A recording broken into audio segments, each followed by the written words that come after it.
আলাস পীরজাদা মাওলানা মোহাম্মদ আবুজার সিদ্দিকী ভাইজান তিনি আলোচনা করছিলেন।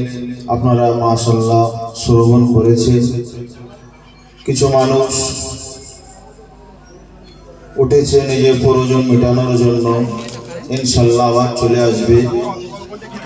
আল্লাহ পাক আমাদের শোনাকে কবুল করুন, সকলুন আল্লাহুম্মা আমিন। সকলে উচ্চ আওয়াজে দুরূদ শরীফ পড়েন। আল্লাহুম্মা সাল্লি আলা মাওলানা মুহাম্মদ ওয়া আলা আলি সাইয়্যিদিনা মাওলানা মুহাম্মদ। আউযু বিল্লাহি মিনাশ শাইতানির রাজীম। বিসমিল্লাহির রহমানির রহিম।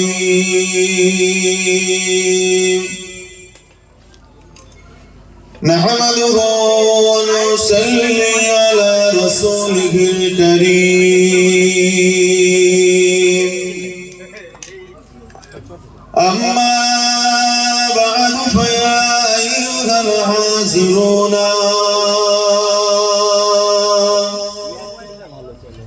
رحمنا رحمكم الله. إن الله وملائكته يصلون على النبي يا أيها الذين آمنوا صلوا عليه وسلموا تسليما. اللهم صل على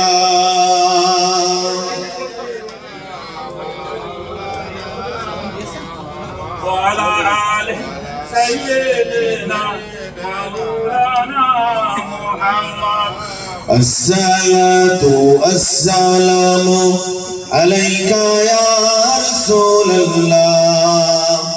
الصلاة والسلام عليك يا حبيب الله. জোরে হবে না সুবহানাল্লাহ, নারে তাকবীর, নারে তাকবীর। কি গো, মুখে কি ফেবিকুইক আটা লেগেছে নাকি? ঠোঁট নড়ে না কো? নাকি বিড়ি ছেড়ে বিড়ি খাওয়াচ্ছে না বলে বিড়ির কথা মনে পড়ছে? আরে আওয়াজ করে একদম নবী শান। বস। নারায়ে তাকবীর, নারায়ে তাকবীর। তকবীরে ধ্বনি দিচ্ছে আল্লাহর নামে, ঠোঁট খুলছে না। الصلاة والسلام عليك يا رسول الله. الصلاة والسلام عليك يا حبيب الله. জোরে বলুন সুবহানাল্লাহ, একটু জোরে হবে না? कम कर से तुम कलमा पढ़ाओ, फिर कहना हम जैसी थी, डूबे सूरज को लौटाओ, फिर कहना हम जैसी थी. अस्सलातु अस्सलामु अलैका या रसूल अल्लाह. अस्सलातु अस्सलामु अलैका या हबीब अल्लाह. जरे बोलूं सुबहानल्लाह. लोगे से तलवार बनाना हम है दुनिया में, लेकिन बटगी को तलवार बनाओ, फिर कहना हम जैसी थी. जोरे बोलो नारे तकबीर. अस्सलातु अस्सलामु अलैका या रसूल अल्लाह. अस्सलातु अस्सलामु अलैका या हबीब अल्लाह. पेशानी पर दाग बनाना कोई मुश्किल काम नहीं, नक्श कदम पाथर में बनाओ, फिर कहना गम जैसी थी. अस्सलातु अस्सलामु अलैका या रसूल अल्लाह.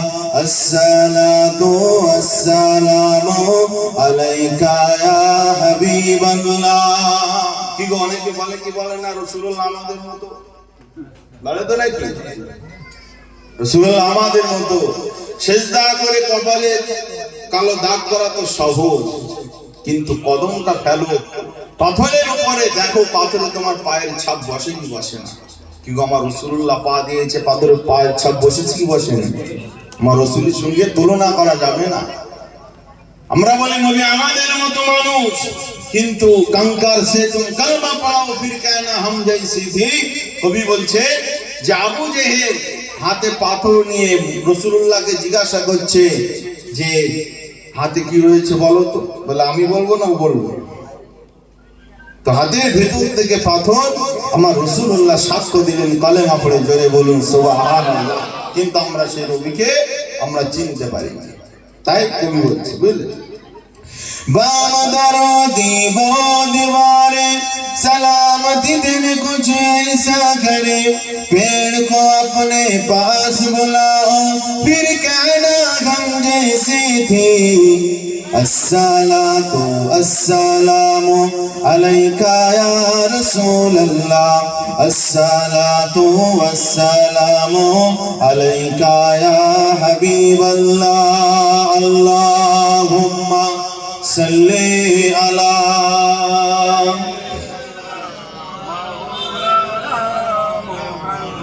वाला आले सय्यदना।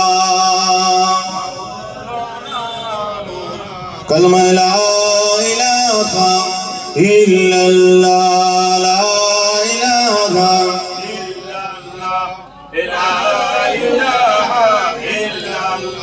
ला इलाहा इल्लल्लाह मुहम्मदुर रसूलुल्लाह। हस्बी रब्बी जल्लल्लाह मा फी कल्बी गैरुल्लाह, हस्बी रब्बी जल्लल्लाह मा फी कल्बी गैरुल्लाह। नूर मुहम्मद सल्लल्लाहु ला इलाहा इल्लल्लाह, ला इलाहा इल्लल्लाह, ला इलाहा इल्लल्लाह मुहम्मदुर रसूलुल्लाह। अल्लाहुम्मा सल्ली अला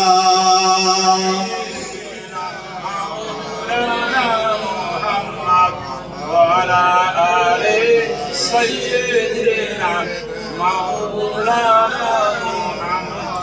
قال الله تعالى في كلامه المزيد الفرقان الحميد،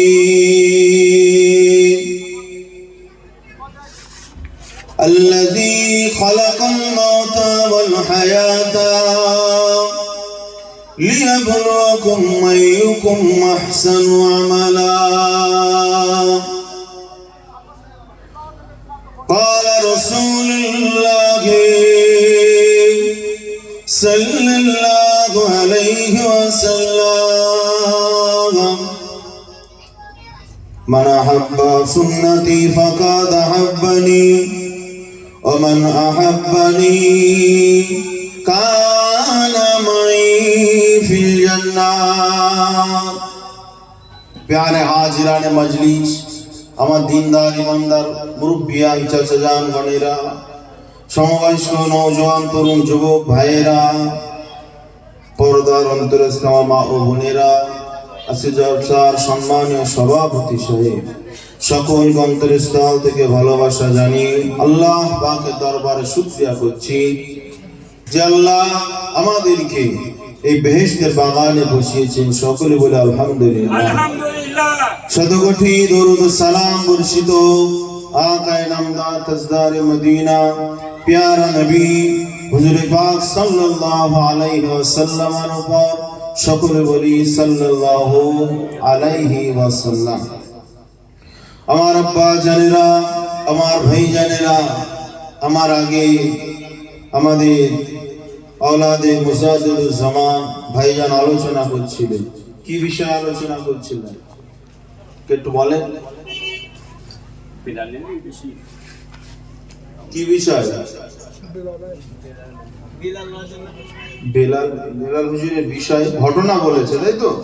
কিন্তু উদ্দেশ্যটা একটা বলেছে তো, যে এই উদ্দেশ্যে আলোচনাটা করছি। কালো কালো কালো কালো কি বলার উদ্দেশ্য কি? মানুষ তো সাদা কালো গোরা সব রকম হবে, জান্নাতে আগে যাবে। মানে কি আমল করেছে, কি কাজ করেছে, মানে দেখতে কালো হলেও কিন্তু তার অন্তরটা ভালো, আল্লাহ পছন্দ করেছে, তাই তো? মানে সার কথা আমাদের ভেতরটা ভালো করতে হবে। দেখতে যতই সুন্দর হোক, ভেতরে যদি কালো থাকে সব বিকার হয়ে যাবে। আর বাইরে যদি কালো হয় আর ভেতর যদি আলো থাকে, কি গো, কামিয়াবি হবে কি হবে না? সবার আবার সাপোর্ট করে না। কেন? বউকে নিয়ে পানিপুরির মেলায় ঘোরার লোক আছে না? না, মুসলমান ঘরে সবার সব পছন্দ হয়। সাদের মেয়ে মানে বিবাহ করলো, এখন বাড়িতে স্ত্রীকে রাখতে ভালো লাগছে না, আর মেলায় নিয়ে গিয়ে যদি একটু ঠেলা গুটো না খাওয়ায়, আমার যে সুন্দরী স্ত্রী বলে মানা, আমার যে তলফিকার স্ত্রী বলে মানা, ঠিক বলছি না?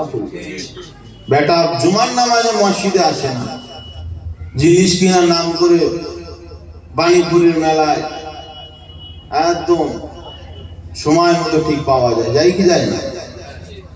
আমাদের দিল অন্তর মরে গিয়েছে, বুঝাচ্ছে কথা। আমাদের ভিতরে আল্লাহর ভয় আমাদের ভিতরে নেই, আল্লাহর ভয় আমাদের থেকে উঠে চলে গিয়েছে।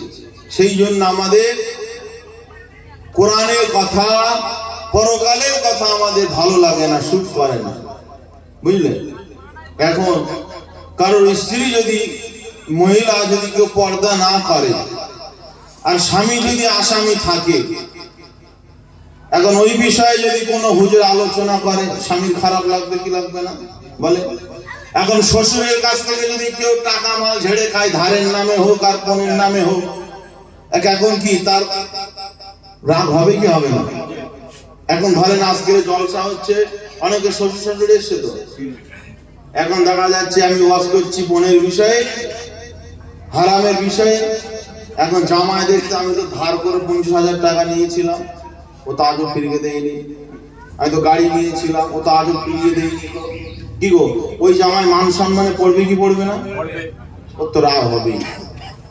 আমাদের অন্তর খারাপ। এখন তো আমাদের সমাজ ডিজিটাল হয়ে গেছে, আমাদের ডিজিটাল ইন্ডিয়া না, বুঝলে? সব ডিজিটাল হয়ে গিয়েছে। কেমন ডিজিটাল? এখন আর ফোন ডাইরেক্ট চেয়ে নেয় না, নেয় বলে ছেলে বিয়ে দিচ্ছে, বলে কিছু দরকার নেই। কি গোপনে বলে? কোন ফ্যাক্সে মেরে দেয় ওই সব বলে না, ও বলছে তো কিছু লাগবে না, ও আবার বলছে মানে হয় সব। একটু বসে, চুপচাপ বসে, কিছু লাগবে না। ছেলের বাপকে জিজ্ঞাসা করছে কিছু লাগবে, বলে কিছু লাগবে, বললো কিছু লাগবে না। তো তোর যখন কিছু লাগবে না, আর তুই যখন তোর ছেলেটারে বিয়ে দিবি, তাহলে ওই ছেলে যেই ঘরে থাকবে, ওই ঘরে একটা খাট কেন তুই কিনে দিলি নি আগে থেকে? ঠিক না বেঠি? তোর ওই ঘরে শোকেস আলমারি আগে থেকে কেন কিনে দিলি নি? তোর তো কিছু লাগবে না। মানে মানে দুনিয়াটা ধোকায় ভরে গিয়েছে, বুঝলেন? এই জীবিত মানুষের সঙ্গে যেমন ধোকাবাজি হয়, মানুষ মরে গেছে তার সঙ্গে ধোকাবাজি হয়। বাপ মা মারা গিয়েছে, বেশ 40-50 হাজার টাকাতে খানা করে দিয়ে মাল কেটে পড়েছে, আর নামাজের পরে রব্বির হামহুমা কামা রব্বায়ানি বলা সময় আর তার হয় না, ঠিক না বেটি? এই যে দুনিয়ায় এত অন্যায় পাপের কাজগুলো আমাদের দ্বারা যে হচ্ছে, কি কারণে হচ্ছে? একটাই কারণ, যে আমাদের ভিতর থেকে আল্লাহর ভয় উঠে গিয়েছে। আমাদের ভিতর থেকে আল্লাহর ভয় উঠে গিয়েছে। আল্লাহর ভয় যদি খোদার কসম আমার আপনার অন্তরে যদি রাখতে পারি, ইনশাআল্লাহ কবরের জীবনটা কামিয়াবি হবে। হবে কি হবে? আমাদের বাড়িতে পর্দা নেই, আমাদের বাড়ির মহিলারা এখন সমিতি নিয়ে ব্যস্ত, আমাদের বাড়ির ছেলেরা এখন আপনার লটারি নিয়ে ব্যস্ত, আমাদের বাড়ির ছেলেরা এখন এনএফটি নিয়ে ব্যস্ত, ঠিক না বেটা? আল্লাহর ভয় উঠে গিয়েছে। আল্লাহ পাক কোরআনের মধ্যে জানালেন, এ দুনিয়ার মানুষেরা, আমি আল্লাহ তোদেরকে বানিয়েছি, এমন করে খামোখা তোদেরকে আমি আল্লাহ পাক বানাইনি। আমি আল্লাহ তোদেরকে দুনিয়ায় পাঠিয়েছি, একদিন তোদের মরণ হবে, কবরের ভিতরে তোরা চলে যাবি, তোদের কোনো আযাব হবে না তা নয়, তোদের কোনো আরাম হবে না তা নয়। ময়দানে মাহশরে যেদিন তোরা উঠবি, আমি আল্লাহ তোদের বিচার নেব না মনটা নয়, আমি আল্লাহ সব তোদেরকে আমি আল্লাহ পাক বিচার নেব। তবে বান্দারে, আমি আল্লাহ তোদের দুনিয়া জমিনে পাঠিয়েছি, আল্লাযী খালাকাল মাউতা ওয়াল হায়াতা লিয়াবলুয়াকুম আইয়ুকুম আহসানু আমালা। এ দুনিয়ার মানুষেরা, আমার আল্লাহ পাক জানিয়ে দিলেন, আল্লাযী খালাকাল মাউতা ওয়াল হায়াতা, আমি আল্লাহ হায়াত এবং মরণকে আমি আল্লাহ পাক বানিয়েছি, লিয়াবলুয়াকুম আইয়ুকুম আহসানু আমালা। পৃথিবী জমিনে তোদের মধ্যে থেকে আমলের দিক দিয়ে কে বেশি শ্রেষ্ঠ, জোরে বলো সুবহানাল্লাহ। তরুণেরা, আমার মায়েরা, বোনেরা, আল্লাহ আমাদের হায়াত দিয়েছে, আল্লাহ আমাদের মরণ দিয়েছে, আমাদের আমলে কে কত বেশি উত্তীর্ণ এটা পরীক্ষা করার জন্য আমার আল্লাহ আমাদের হায়াত মওত দিয়েছে। কিন্তু দুনিয়াতে আসার পরে আমি আপনি সে আল্লাহকে ভুলে গিয়ে দুনিয়ায় আমি ওর থেকে বেশি ধনী হব, দুনিয়ায় আমি ওর থেকে বেশি টাকাওয়ালা হব, আমি ওর থেকে বেশি জমির মালিক হব, আমি ওর থেকে বেশি দামি গাড়ি চড়ব, আমি ওর থেকে বেশি আরাম এসে আমার জিন্দেগিটা কাটাবো। বান্দা দুনিয়ায় আসার পরে আল্লাহ যে উদ্দেশ্যে বান্দাকে পাঠিয়েছে, বান্দা সে উদ্দেশ্যটাকে আজ ভুলে গিয়েছে। কি গো, ভুলে গিয়েছে কি যায় না? হ্যাঁ, আজ দুনিয়া নিয়ে মানুষ কম্পিটিশন করে, কিন্তু আমল নিয়ে মানুষ কম্পিটিশন করে না, বুঝলে? এই একজন মুসল্লি বাবাজি বলছিল, বলে ফজরের নামাজে দুজন লোক হয়, দুজন, তিনজন, পাঁচজন ফজরের নামাজের লোক হয়। এখন এই কজন ফজরের নামাজের লোক, আর বাদ বাকি লোক কি করে? বাপ কেউ প্যারা কাটতে যায় নাকি? এখানে যে প্যারাটার চাষ হয় নাকি? না কি চাষবাস হয় বলেন? কোনো কথাই বলে, সব সবজি দেয়, ধান গম সব সবজি। তার সব ফজরের সময় কি করে? ধান গম কাটতে যায়, ঘুমোয়, অনেকে ঘুমোয়, তাই তো নাকি? হ্যাঁ, বেটাও পড়ে ঘুমোচ্ছে, বাপও পড়ে ঘুমোচ্ছে। মুসলমান, ফজরের নামাজের সময় তোমার ঘরে আলো জ্বলার দরকার ছিল, কিন্তু তোমার ঘর অন্ধকার হয়ে যাচ্ছে, ঠিক না বেটি? হ্যাঁ, আর তুমি মরে যাবে, আর তোমার ছেলে 50,000 টাকা কলমাকানি করে দেবে, এমনি তুমি জান্নাতে চলে যাবে। 50,000 টাকা তো বিরাট ব্যাপার, তাই তো নাকি? কেউ জান্নাতে যাবে কি যাবে না? এমনি জান্নাতে চলে যাবে। বাপেরা, দুনিয়া আল্লাহ আমাদের হায়াত দিয়েছে, মওত দিয়েছে। যদি টাকা দিয়ে যদি মরণকে কিনা যেত, তাহলে ফেরাউন মৃত্যুর হাত থেকে বাঁচতো, বাঁচতো না? সাদ্দাত মরণের হাত থেকে বেঁচে যেতে পারত। তাদের টাকা পয়সা অবন্তি কোনো হিসাব ছিল না। অর্থাৎ টাকা দিয়ে সবকিছু কিনা যায় না গো, বুঝলে? টাকা দিয়ে দান করে আল্লাহ জান্নাত কিনা যায়, ঠিক না বেটি? কিন্তু মরণের কোনো পরিবর্তন নেই যে একজন মানুষ বেঁচে থাকবে। যদি বেঁচে থাকার হতো, টাকাওয়ালা মানুষ বেঁচে থাকতো। কিন্তু পৃথিবীর জমিনে যারা 1000, 1500, 2000 বছর আগে এসেছে, কি গো, তারা কি আর বেঁচে আছে? সব কবরে চলে গিয়ে তারা বুঝতে পারছে, মাটির কবরে, গহীন কবরে তারা বুঝতে পারছে। বাপেরা, নওজোয়ান তরুণেরা, কবরের কথা আমি আপনি ভুলে গিয়েছি, মরণ আমার আপনার একদিন হবে, আমি আপনি ভুলে গিয়েছি। এই যুবকেরা, তরুণেরা, এই আলোচনা গুলো আমাদের দিলে কেন সাপোর্ট করে না? আমাদের দিল মুর্দা হয়ে গিয়েছে, ঠিক না বেটি? আমাদের দিল মুর্দা হয়ে গিয়েছে।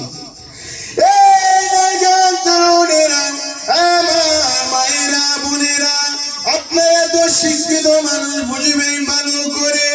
একটা জিনিস করতে গেলে তার আগে একটা সংখ্যা অবশ্যই দরকার হয়। যেমন আগে 2, তারপরে প্লাস দিয়ে যদি 2 বসাই, 2 যোগ হয়ে 4 হবে।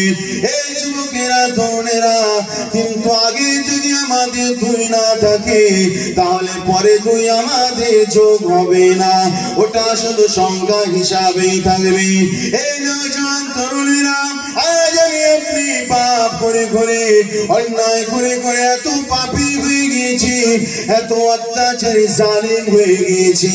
আল্লাহ আল্লাহ রাসূলের কথা আমার আপনার বেকার মনে হয়, কিন্তু লটারির কথা যখন বলে, জোয়ার কথা যখন বলে, দুনিয়ার টাকা পয়সার কথাগুলো যখন বলে, দেখা যায় ওই মানুষটা আবার গভীর মনোযোগ দিয়ে কথাগুলো শোনে।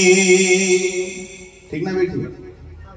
কিভাবে দুটো পয়সা ইনকাম করা যাবে, কিভাবে ওই বিজনেসটা খাড়া করা যাবে, ও কথা মানুষ মন দিয়ে শোনে, কিন্তু শরিয়াতের কথা মানুষের অন্তর থেকে মন দিয়ে শুনতে ভালো লাগে না।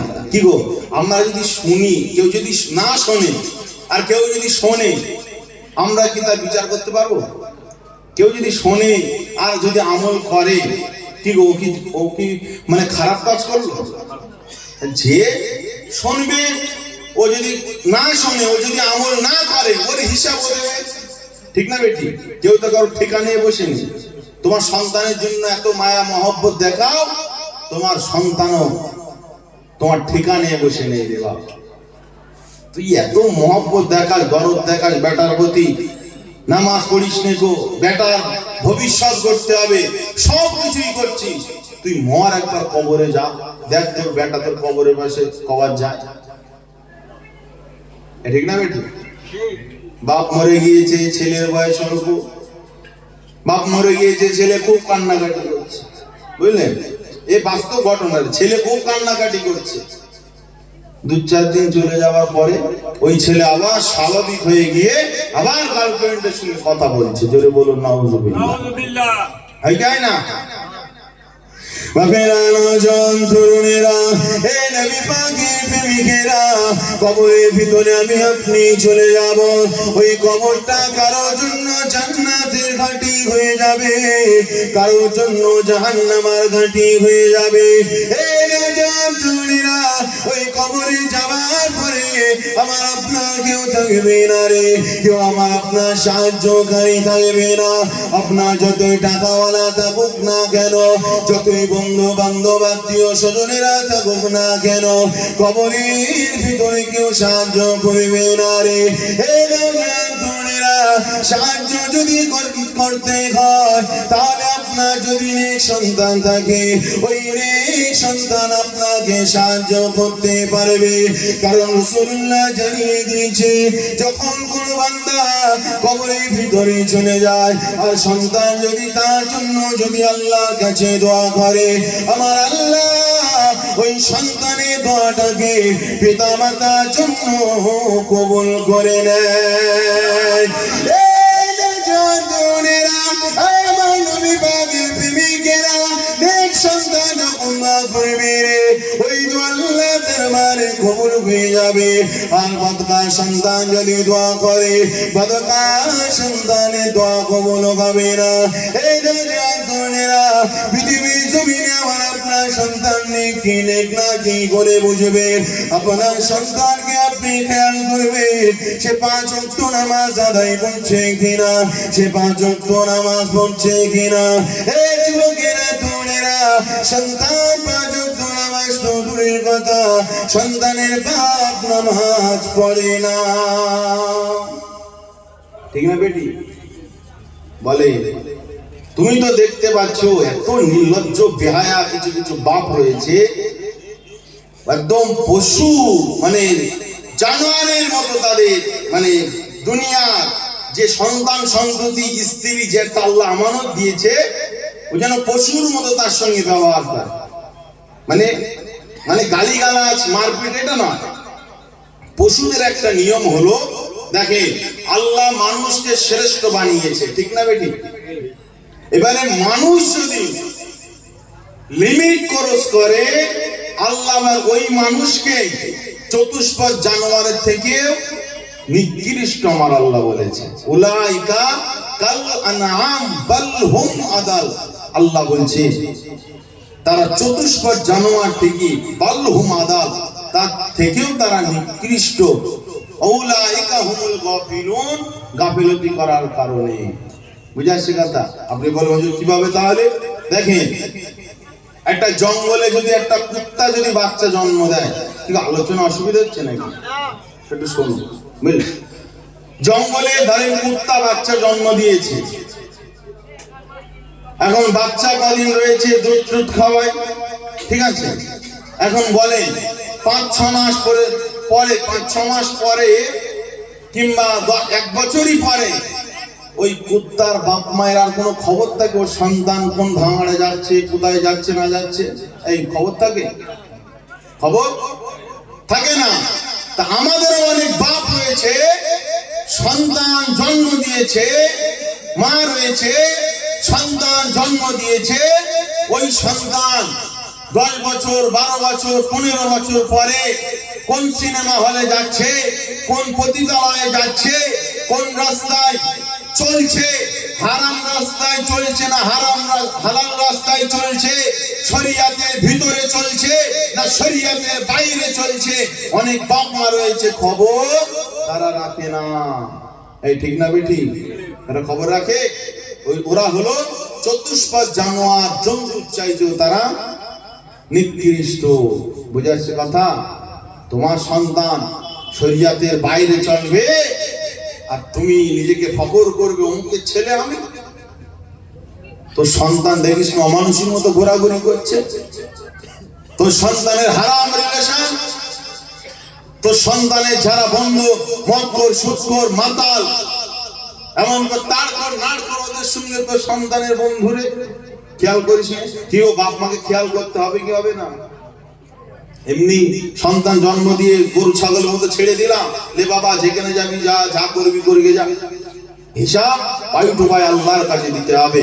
সন্তান মানুষ করতে গেলে বাপকে আগে মানুষ হতে হবে, মাকে আগে মানুষ হতে হবে।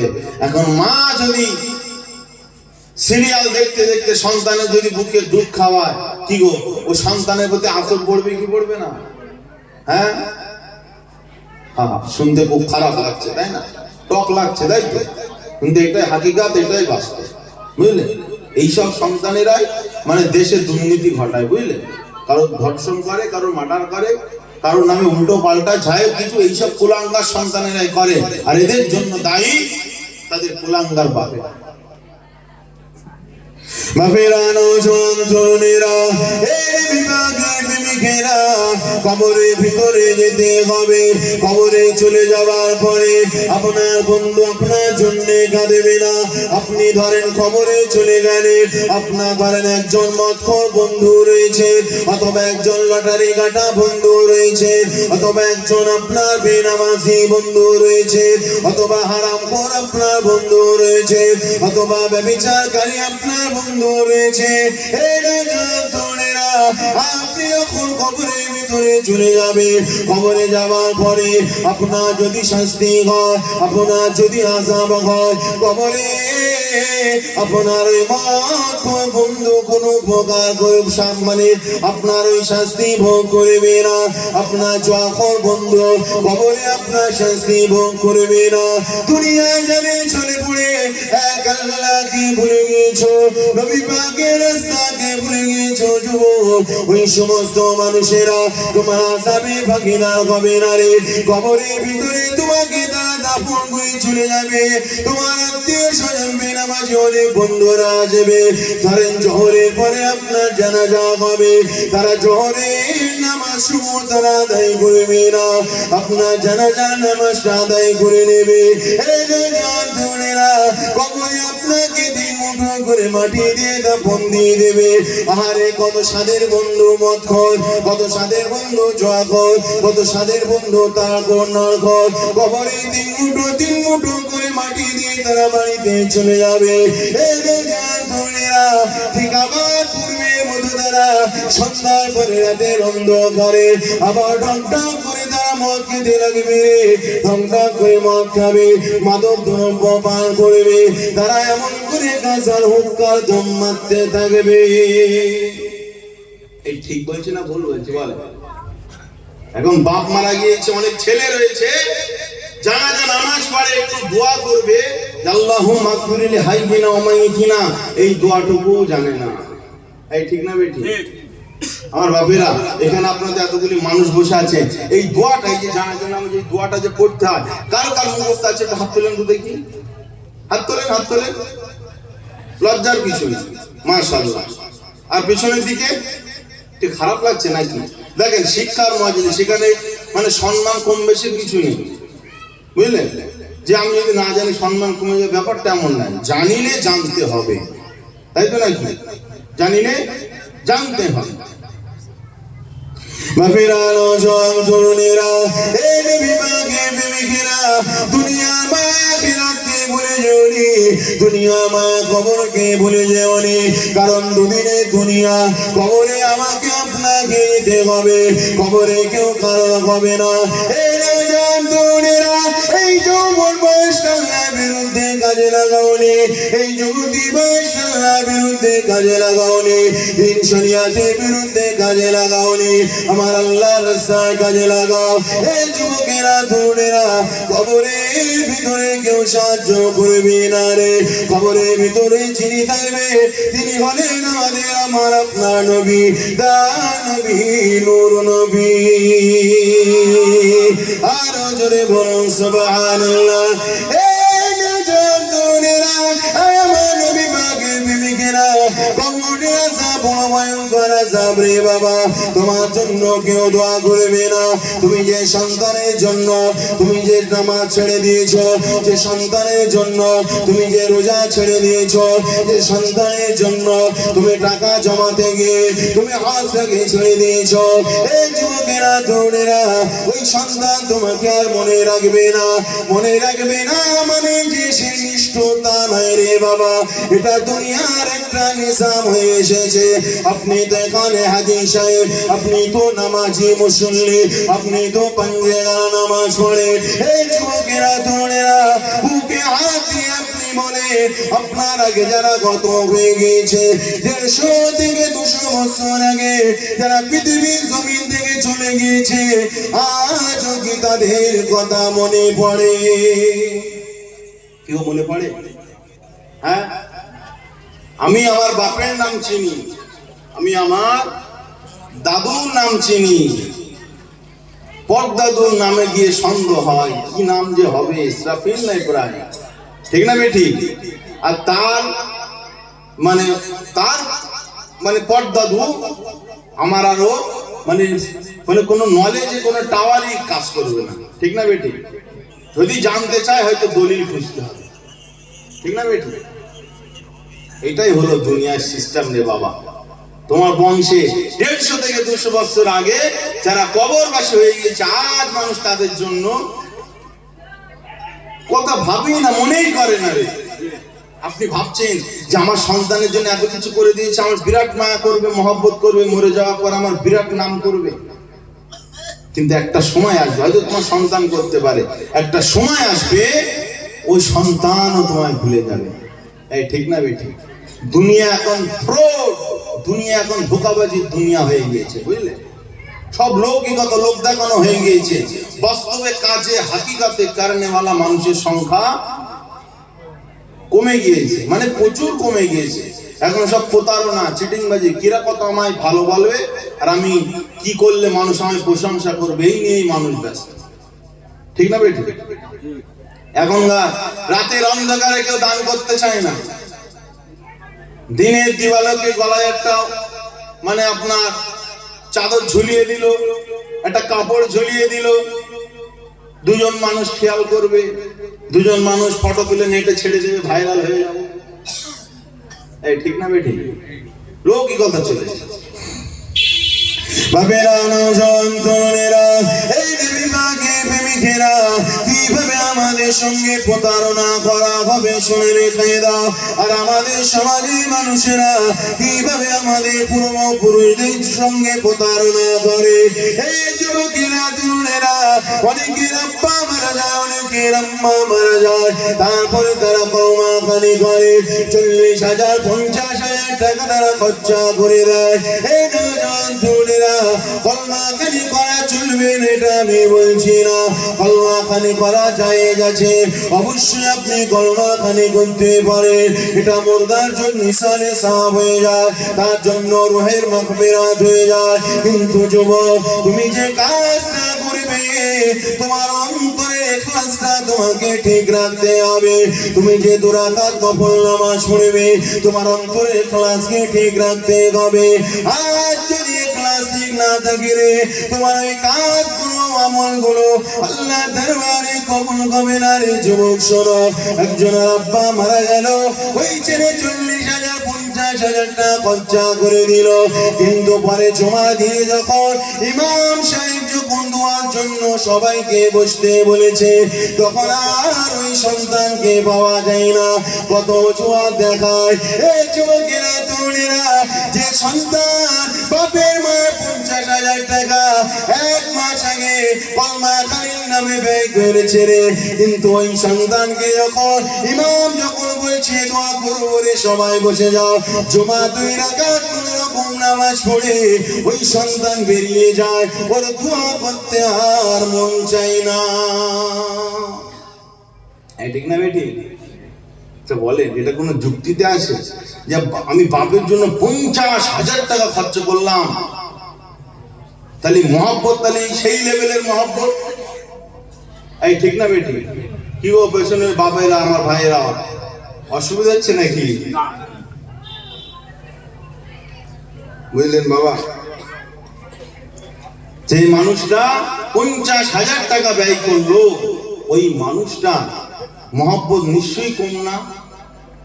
আচ্ছা বলেন, যে 50,000 টাকা ব্যয় করেছে আর ওর আব্বার জন্য যদি কেউ দোয়া করবে বলে কোনো ইমাম সাহেব, আর ও যদি না বসে তাহলে দাল মে কুছ কালা হ্যায়। ঠিক না বেটি?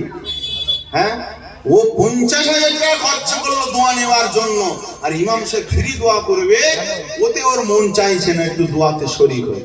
কি ও জুমার নামাজের পর ইমাম দোয়া করে কি করে না? ওতে আর ভালো লাগে না। তাহলে তুমি তো ছলনা করলে, তুমি তো তোমার বাপের সঙ্গে প্রতারণা করলে। বাপেরানো যন্ত্রণেরা রবি পাকে কথা শুনে রাখো, হয়তো আলোচনা শুনতে একটু খারাপ লাগছে রে, হয়তো একটু টক লাগছে রে, কিন্তু বাস্তব কথাগুলো আপনাকে শোনাতে চাই রে। এই রে যন্ত্রণেরা, 2টো অপশন আমি আপনাকে দিচ্ছি। একজন ধনী মানুষ, সে বাপের জন্য 50,000 খরচা করলো, 1 লাখ টাকা খরচা করে দিল, কিন্তু ওই সন্তান আর বাপের জন্য কখনোই দোয়া করে না। রব্বির রহমা কামা রব্বায়ানি সগীরা, আল্লাহর কাছে দোয়া করে না। এই নওজোয়ান তরুণেরা, কিন্তু একজন গরিব মানুষ বাপ মারা গিয়েছে, মা মারা যাওয়ার পরে অত টাকা খাওয়ান দাওয়ান করাতে পারেনি, ওই 5 কেজি জিলিপি কিনে ইমাম সাহেবকে দিয়ে সব পেশানি করিয়ে দিয়েছে, কিন্তু এই ছেলেটা 5 ওয়াক্ত নামাজ পড়ে, 5 ওয়াক্ত নামাজের পরে ওই ছেলেটা দোয়া করে, রব্বির রহমা কামা রব্বায়ানি সগীরা, রব্বির রহমা কামা রব্বায়ানি সগীরা, রব্বির রহমা কামা রব্বায়ানি সগীরা। এই বাপেরা আপনি বুকে হাত দিয়ে বলুন যে 50,000 টাকা খরচা করে, 1 লক্ষ টাকা খরচা করে ও আর নামাজে আসে না, কিন্তু গরিব মানুষ 5 কেজি জিলিপি খরচা করেছে, কিন্তু 5 ওয়াক্ত নামাজের পরে আল্লাহর কাছে দোয়া চায় নিজের পিতা মাতার জন্য। এই 2 জন মানুষের মধ্যে কে আল্লাহর কাছে সবথেকে প্রিয় হবে? কি বলে? কি বলে? হিসাবকে আমি ভুল বলছি নাকি? নাকি মনে হচ্ছে যে হুজুর কলমখানি বিরোধী বলছে? আরে বাপ, আমি পাক্কা সিলসিলা ফুরফুরার লোক, ঠিক আছে? কেউ যদি ফতোয়া যদি উল্টো ঘোরায়, ওর দাঁত ভাঙা জবাব আমার কাছে আসে। আমি হাকিকাতটা বোঝাতে চাইছি। শরিয়াত শরিয়াতের মতো করে মানতে হবে, বুঝলেন? নিজের ইচ্ছা মতো করে মানলে কি হবে? মানুষ শরিয়াত থেকে বেরিয়ে যাবে। কোরআনে আল্লাহ বলেছে রব্বির হামহুমা কামা রব্বায়ানি সাগীরা। এটা কার হুকুম বাপ? এটা আল্লাহর হুকুম। আর কোন সন্তান যদি এই দোয়া করে, কি গো, ওই দোয়া আল্লাহ ফিরিয়ে দেবে? ওই দোয়া আল্লাহ ফিরিয়ে দেবে না। আর তুমি যদি মোটামুটি একেবারে প্রচুর টাকা খরচা করে আজ যদি বাপের কবরের পাশে না যাও, তোমার বাপের সঙ্গে, তোমার বাপকে আমি খারাপ বলছি না, তোমার বাপের সঙ্গে তুমি প্রতারণা করলে, ঠিক না বেঠিক? আসেম ফিরানো জোয়ান তরুণেরা, এই বিভাগী বিবেকেরা, এই দুনিয়ায় আমরা যে শরিয়াত মানি, আমরা যদি সীমা লঙ্ঘন করি, শরিয়াত থেকে আমি আপনি বাইরে চলে যাব, কেউ আমাকে আপনাকে ধরে রাখতে পারবে না। বুঝাচ্ছে? শরিয়াতে বাড়াবাড়ি করলে শরিয়াত থেকে মানুষ বেরিয়ে যাবে।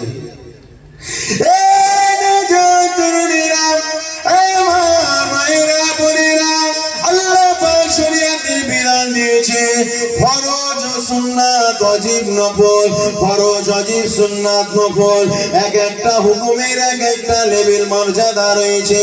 ফরজের উপরে কিছুই নাই রে, ফরজের নিচের স্থান হলো ওয়াজিব, তার নিচের স্থান হলো সুন্নাত, তার নিচের স্থান হলো নফল।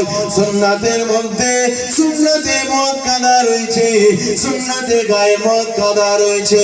তাহলে আল্লাহ হুকুম করেছে ফরজ ওয়াজিব সুন্নাত নফল, এই চারটে ভাগ আল্লাহর পক্ষ থেকে করা হয়েছে। এই যুবকেরা তরুণেরা, ফরজ আদায় আপনি যখন করবে, ফরজের মতো আপনাকে গুরুত্ব দিয়ে করতে হবে।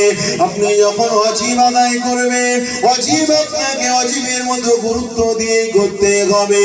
আপনি যখন সুন্নাত আদায় করবে, সুন্নাত আপনাকে সুন্নাতের মতো গুরুত্ব দিয়ে করতে হবে। আপনি যখন নফল আদায় করবে, নফলকে নফলের মতো গুরুত্ব দিয়ে করতে হবে।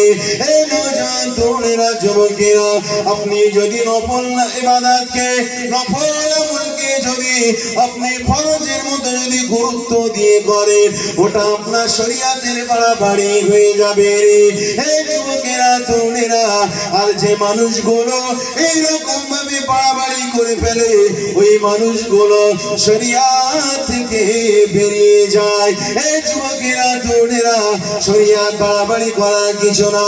যে ছেলে গরিব মানুষ, যে ছেলে নামাজি, তার বাপ মারা গিয়েছে, মা মারা গিয়েছে, লক্ষ কোটি খরচা করতে পারেনি রে, কিন্তু নামাজের পরে আব্বা মায়ের জন্য দোয়া করে। জুমার রাতে, জুমার দিনে কবরের পাশে গিয়ে আল্লাহকে বলতে লাগে, ও রব্বি আল্লাহ, আমার মাকে ক্ষমা করে দিও, আমার আব্বাকে ক্ষমা করে দিও। দুনিয়ায় কত ভুল করে ফেলেছে আল্লাহ, আমাকে বড় করতে গিয়ে, আমাকে দেখভাল করতে গিয়ে আল্লাহ তোমার কত হুকুম ছেড়ে ফেলেছে, আল্লাহ তোমার কত আইন ছেড়ে ফেলেছে। আল্লাহ আজকে তোমার দরবারে পাকড়াও হয়ে গিয়েছে। ও রব্বি আল্লাহ, আপনি তো বলেছে রব্বির হামহুমা কামা রব্বায়ানি সাগীরা। আল্লাহ আপনার কাছে দোয়া চাই, ও আল্লাহ, আমার আব্বা আমাকে আপনি ক্ষমা করে দিন।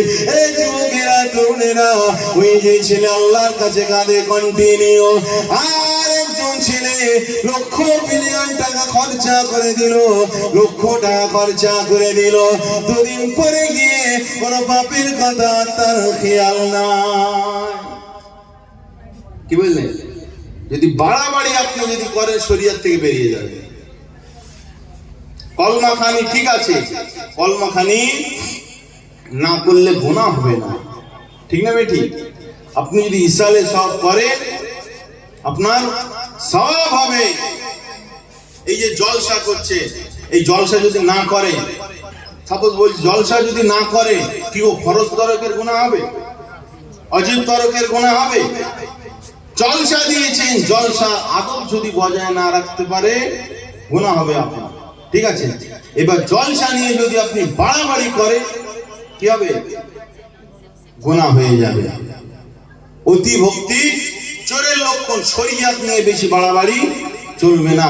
আপনি কিছু করেন না করেন, আপনার বাপের জন্য তো রব্বির হামহুমা কামা রাব্বায়ানি সাগীরা বলে তো দোয়া করে আল্লাহর কাছে কান্নাকাটি করতে পারে, ঠিক না বেটি? ঠিক। এরকম যোগ্য সন্তান খুঁজে পাওয়া যাবে আমাদের মাঝে? হ্যাঁ, এত বাঁদর, কিছু কিছু গার্জেন রয়েছে বাঁদর, মানে জানোয়ার, মানে জানোয়ারের থেকে নিকৃষ্ট নিজের সন্তান, যে মানে বিটসাট বলেন আর নায়কেদের স্টাইলে যে চুলগুলো কাটিং করছে, কিছু বাপ মা রয়েছে সন্তানকে একবারও নিষেধ করে না। এই ঠিক বলছি না ভুল বলছি? নিষেধ করে। কি গো, এরকম সন্তান আমাদের মাঝে আছে না? না। সন্তান আপনার মাথায় চুল, কিছু কিছু চুল সাদা করছে, কিছু কিছু চুল লাল করছে। কি গো, এরকম সন্তান রয়েছে, বাপ মা কিচ্ছুই বলে না। ওরা তো মানে চতুষ্পার জন্তুর থেকে ওরা খারাপ, ওরা নিকৃষ্ট। সেই জন্য বাপ গার্জেন হয়েছে, প্রেম করে বিয়ে করলে আর এছাড়া আর কি প্রোডাক্ট পাবে? তুমি ভালো, ঠিক না বেঠিক? ওরা যে প্রেম না করেও তো হচ্ছে। হ্যাঁ, খানদানি দিনদার পরিবার থেকে বিবাহ করো, টাকাওয়ালা পরিবার থেকে বিবাহ করবে, দাইলে মেয়ে ঠেসে দেবে, বুঝলে? এই কদিন আগে, 2-4 দিন মনে আগে বসিরহাটে, বুঝলেন, ওর বাপ মনে উকিল নাকি সম্ভবত, বুঝলেন, আর ছেলেও ওই লাইনে, এখন বিয়ে করেছে। এখন বিয়েতে মোটামুটি 3 লাখ টাকা পাউন দিয়েছে, বুঝলেন। তারপরে সব কিছু ঘরে যা কিছু যাবতীয় জিনিসপত্র সব দিয়েছে। আর বাপ হচ্ছে কি, মেয়ের বাপ গরিব মানুষ, ওই চাষবাস সম্ভবত করে, গরিব মানুষ। এখন ওই ছেলের কি করছে, ওই ছেলে ওর মানে এই মেয়েটার উপরে অনেক টর্চার করে, জুলুম করে। ছেলের দাবি যে শ্বশুরের কাছ থেকে পয়সা নিতে হবে 3 লাখ টাকা, বুলেট গাড়ি কিনবে। কি বুঝলেন? কি গো, হয়তো হাত তুলতে বললে বলবেন না, এরকম অনেক মেয়ের বাপ রয়েছে, এরকম মানে পরিস্থিতির শিকার হয়েছে কি হয়নি? ঠিক না বেটি? পরিস্থিতির শিকার হয়েছে। আচ্ছা বলেন, মানে ধরেন আমি বাবাজিকে বলবো, বাবাজি আমার 20,000 টাকা ধার দাও তো, বাবাজি দিল না, ভাই বাবাজির কাছে পয়সা নেই, ঠিক না বেটি? বাবাজি বলে আমার কাছে পয়সা নেই, ঠিক আছে। আর শ্বশুরের কাছে ধার চাইলে শ্বশুর যদি না দেয়, ওর অ্যাকশনটা কার উপরে পড়বে? ওর শ্বশুরের মেয়ের উপরেই পড়বে। তোর বাপের কাছে পয়সা ধারছিস তাই দেন, আমি না টাকা চাচ্ছে খেয়ে নিচ্ছি নাকি, যা দেবো না, ঠিক না বেটি? আমাদের সমাজে এরকম মানে কুলাঙ্গার সন্তান তারা রয়েছে। আহারে, ওই পরিবারে মানে ওই ছেলের পরিবার মিলে এই মানে মেয়ের বাপ মা 3 লক্ষ টাকা দিতে পারেনি বলে তাকে মেরে ধরে মোটামুটি মেরে মানে মার্ডার করে দিয়ে তার গলায় দড়ি দিয়ে মোটামুটি টাঙিয়ে ঝুলিয়ে দিয়েছে। জোরে বলুন আস্তাগফিরুল্লাহ। বিয়ে করার সময় মাথায় টুপি পরে এসেছিল, ফটোতে দেখাচ্ছে, যখন বিয়ে হয় না, কবুল হয়, তখন মাথায় টুপি পরে এসেছিল। কত সুন্দর দেখাচ্ছে, তাই না? কুত্তার পেটে ঘিস হয় রে বাবা। হ্যাঁ, নামাজ নেই, কালাম নেই, ফরজ গোসল জানে না কো, সারা জীবন হারামের সঙ্গে সম্পর্ক, মানে 1 সপ্তাহ পার হয়ে গিয়েছে, কোনো ওয়াক্তে জুমা ছাড়া একবারও মসজিদে গিয়ে লব্বাইক দেওনি। তুমি যে ওই টুপি পরে বিয়ে করতে গিয়েছো, ওটা শোভা পাই না, ঠিক না বেটি? তুমি টুপির হকদার নও। এটা টুপিটা যারা তারাই পরবে যাদের অন্তরে রাসূলুল্লাহ প্রেম রয়েছে, রাসূলুল্লাহ আদর্শ রয়েছে। জোরে বলুন সুবহানাল্লাহ। বেটা টুপি পরে বিয়ে করে বোনের জন্য বউকে ফাঁসির কাঠিতে ঝুলিয়ে দিয়েছে। জোরে বলুন নাউজুবিল্লাহ। শরীয়তে মসলা তো সহজ নয়। একজন মেয়ের বাপ তার মেয়েকে আস্তে আস্তে তিলে তিলে বড় করলো। বড় করার পরে ওর বিবাহের সময় হয়ে গিয়েছে। বিবাহের সময়ে মেয়ের বাপে কেন চিন্তা হবে যে যেখানে বিয়ে হবে তার এমন করে মানে এমন করে পাত্র যারা আসবে, পাত্রপক্ষ থেকে পাত্রপক্ষ যারা আসবে তাদের কিভাবে খেতে দেব, মেয়ের বাপের এই চিন্তাটা কেন হবে? সমাজ আল্লাহর কাছে হিসাব দিতে হবে, অত সহজ নয়। এই ঠিক বলছি না ভুল বলছি? একজন মেয়ের বাপ মেয়ে বড় করেছে, ওর কেন চিন্তা করতে হবে যে পাত্রপক্ষ কিভাবে খাওয়াবো, কিভাবে ম্যানেজ করবো, ওর চিন্তা করতে হবে না। হারামখোর, শরিয়াতের মশলা শুনে রেখে দাও। যদি তোমার বন্ধু বান্ধব যদি বিবাহে তুমি নিয়ে আসতে চাও, তোমার বোন বোনাই দুলা ভাই, তোমার এমন করে মামা খালু 14 গোষ্ঠী যদি মেয়ের বাড়িতে যদি নিয়ে আসতে চাও, তাহলে মেয়ের বাপের কাছে একবার পারমিশন নিয়ে নিও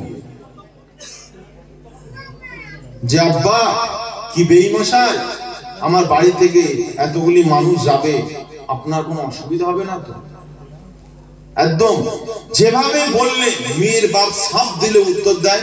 অনেক মেয়ের বাপের পয়সা রয়েছে, খেতে দিতে পারে, কিন্তু ম্যাক্সিমাম তো মানে মেয়ের বাপেরা তারা এর কাছ থেকে টাকা ধার নিয়ে তারা এমন করে বিয়ের খানার আয়োজন করে, ঠিক না বেটি?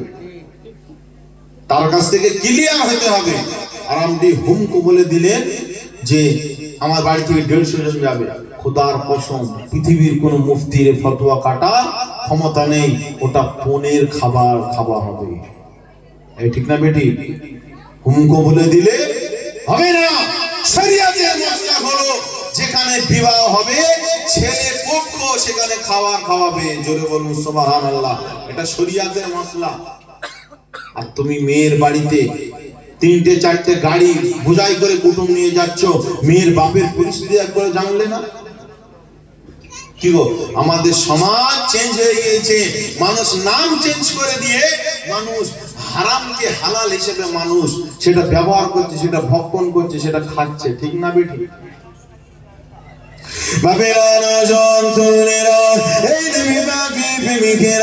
আলোচনা করতে করতে অনেকটা এগিয়ে আসলাম রে। আজ দুনিয়ায় আমরা ধোকায় পড়ে যাচ্ছি রে। আমার নবী পাকের প্রেমিকেরা ওই কবরে যাওয়ার আগে একবার, মরণের আগে একবার নিজেকে বলতে হবে ওয়ালা তামুতুন্না ইল্লা ওয়া আনতুম মুসলিমুন। এই দুনিয়ার মানুষেরা তোমরা যতক্ষণ পর্যন্ত কামিল মুসলমান না হবে ততক্ষণ তোমরা মৃত্যুবরণ করো না। কারণ বাবা, কামিল মুসলমান হবার আগে যদি আপনি মৃত্যুবরণ করে কবরের ভিতরে আপনি ছাড় পাবেন না, কবরের ভিতরে আপনি রেহাই পাবেন না রে। বাপেরা তরুণেরা, ইসলামে কিছু জিনিস মানবো আর ইসলামের কিছু জিনিস মানবো না এমনটা নাই রে বাবা। ইসলামিক নাম রাখতে হয়, নামটা রেখে দেব, কিন্তু ইসলামিক কর্ম করতে হয় ওই কর্মটা করবো না রে। কাজ করতে হয় পরিশ্রম করতে হয় করব, কিন্তু হালাল হারাম বাছাই করে যে পরিশ্রম করতে হয় ওটা আমি খেয়াল রাখবো না রে। এই যুবকেরা তরুণেরা, আল্লাহ পাক জানিয়ে দিলেন উদখুলু ফিস সিলমি কাফা ওয়ালা উদখুলু ফিস সিলমি কাফা ওয়ালা তাত্তাবিউ খুতুওয়াতিশ শাইতান ইন্নাহু লাকুম আদুউম মুবিন। এই দুনিয়ার মানুষেরা তোরা পরিপূর্ণভাবে ইসলামের ভিতরে তোরা দাখিল হয়ে যায় রে। ওয়ালা তাত্তাবিউ খুতুওয়াতিশ শাইতান ইন্নাহু লাকুম আদুউম মুবিন। তোরা শয়তানের অনুসরণ করিস না রে। শয়তানের চলে পড়ে নামাজ ছাড়িস না, শয়তানের চলে পড়ে লটারি কাটিস না, শয়তানের চলে পড়ে এমন করে তোরা জুয়া খেলিস না, শয়তানের চলে পড়ে তোরা মেলা ঘাটি ঘুরে মুন্ডিট গাড়ি মারিস না রে। এই যুবকেরা তরুণেরা, শয়তান আমাদের কখনো দুষ্ট হতে পারে না, শয়তান আমাদের শত্রু। এই যুবকেরা তরুণেরা, কামিল মুমিন হতে গেলে রহমানের রাস্তা আর মুহাম্মাদুর রাসূলুল্লাহ রাস্তাকে ফলো করতে হবে। আল্লাহ নবী যেটা বলেছে, মা তাকুম রাসূলু ফাকুযুহু ওয়া মা নাহাকুম আনহু ফান্তাহু। আমার নবী যেটা ধরতে বলেছে, আমার নবী যেটা ছাড়তে বলেছে, ওই রকম ভাবে যদি আপনি চলে, এই যুবকেরা তরুণেরা, কবরের ভিতরে যাবার পরে কবরটা আপনার জন্য বেহেশতের বাগান হয়ে যাবে। আর একটু জোরে হবে না সুবহানাল্লাহ? সুবহানাল্লাহ তো সবার মুখে জোরে বেরোয় না। কেউ সমিতি যদি বলি সমিতি জায়েজ আছে, এবার সুবহানাল্লাহ জোরে হবে তো নাকি? হ্যাঁ, জোরে হবে। যদি বলি মানে শরীয়তের মশলা যদি একটু ঘুরিয়ে, যে কোনো একটু গায়ে লাগছে না, যদি একটু ঘুরিয়ে দিই মোটামুটি সুমান আলম না একটু জোরে হবে, তাই না? হ্যাঁ, এই পর্দা আমাদের সমাজ থেকে উঠে গিয়েছে কি যাই না? হ্যাঁ, পর্দা। আচ্ছা বলেন তো, একজন নারীর জন্য মাহারাম আর গায়ের মাহারামের একটা ব্যাপার আছে না, তাই তো নাকি? মাহারাম পুরুষ, গায়ের মাহারাম পুরুষ, দুটো ব্যাপার রয়েছে। মানে যাদের সঙ্গে কিছু মানে সম্পর্ক রয়েছে, কিছু ছেলে রয়েছে যাদের সঙ্গে একজন নারীর বিবাহ করা হারাম, এদেরকে কি বলে? হ্যাঁ, ওয়াজ ভালো করে শুনতে হবে, বুঝলেন? আর যদি ভালো করে যদি না শোনে, তোমার স্ত্রী রাস্তা দিয়ে হাঁটবে, তোমার স্ত্রী পোশাকের কারণে রাস্তার অন্য ছেলেরা তারা চোখের জেনা করবে, অন্তরের জেনা করবে, খারাপ পরিকল্পনা করবে, ঠিক না বেঠিক? আর যদি কারো গা জ্বলে যায়, চলে যাক, কিছু করার না। মাহারাম আর গায়ের মাহারাম শরীয়তের বিধান আছে না নাই কুরআন শরীফে? কাদের সঙ্গে বিবাহ করা হারাম অনেক বর্ণনা এসেছে, যেটা সচরাচর মানে একজন মহিলা তার সন্তানের সঙ্গে বিবাহ করতে পারবে না, তার আব্বার সঙ্গে বিবাহ করতে পারবে না, তার শ্বশুরের সঙ্গে বিবাহ করতে পারবে না, এবং শ্বশুরের যত ভাই রয়েছে তাদের সঙ্গে বিবাহ করতে পারবে না।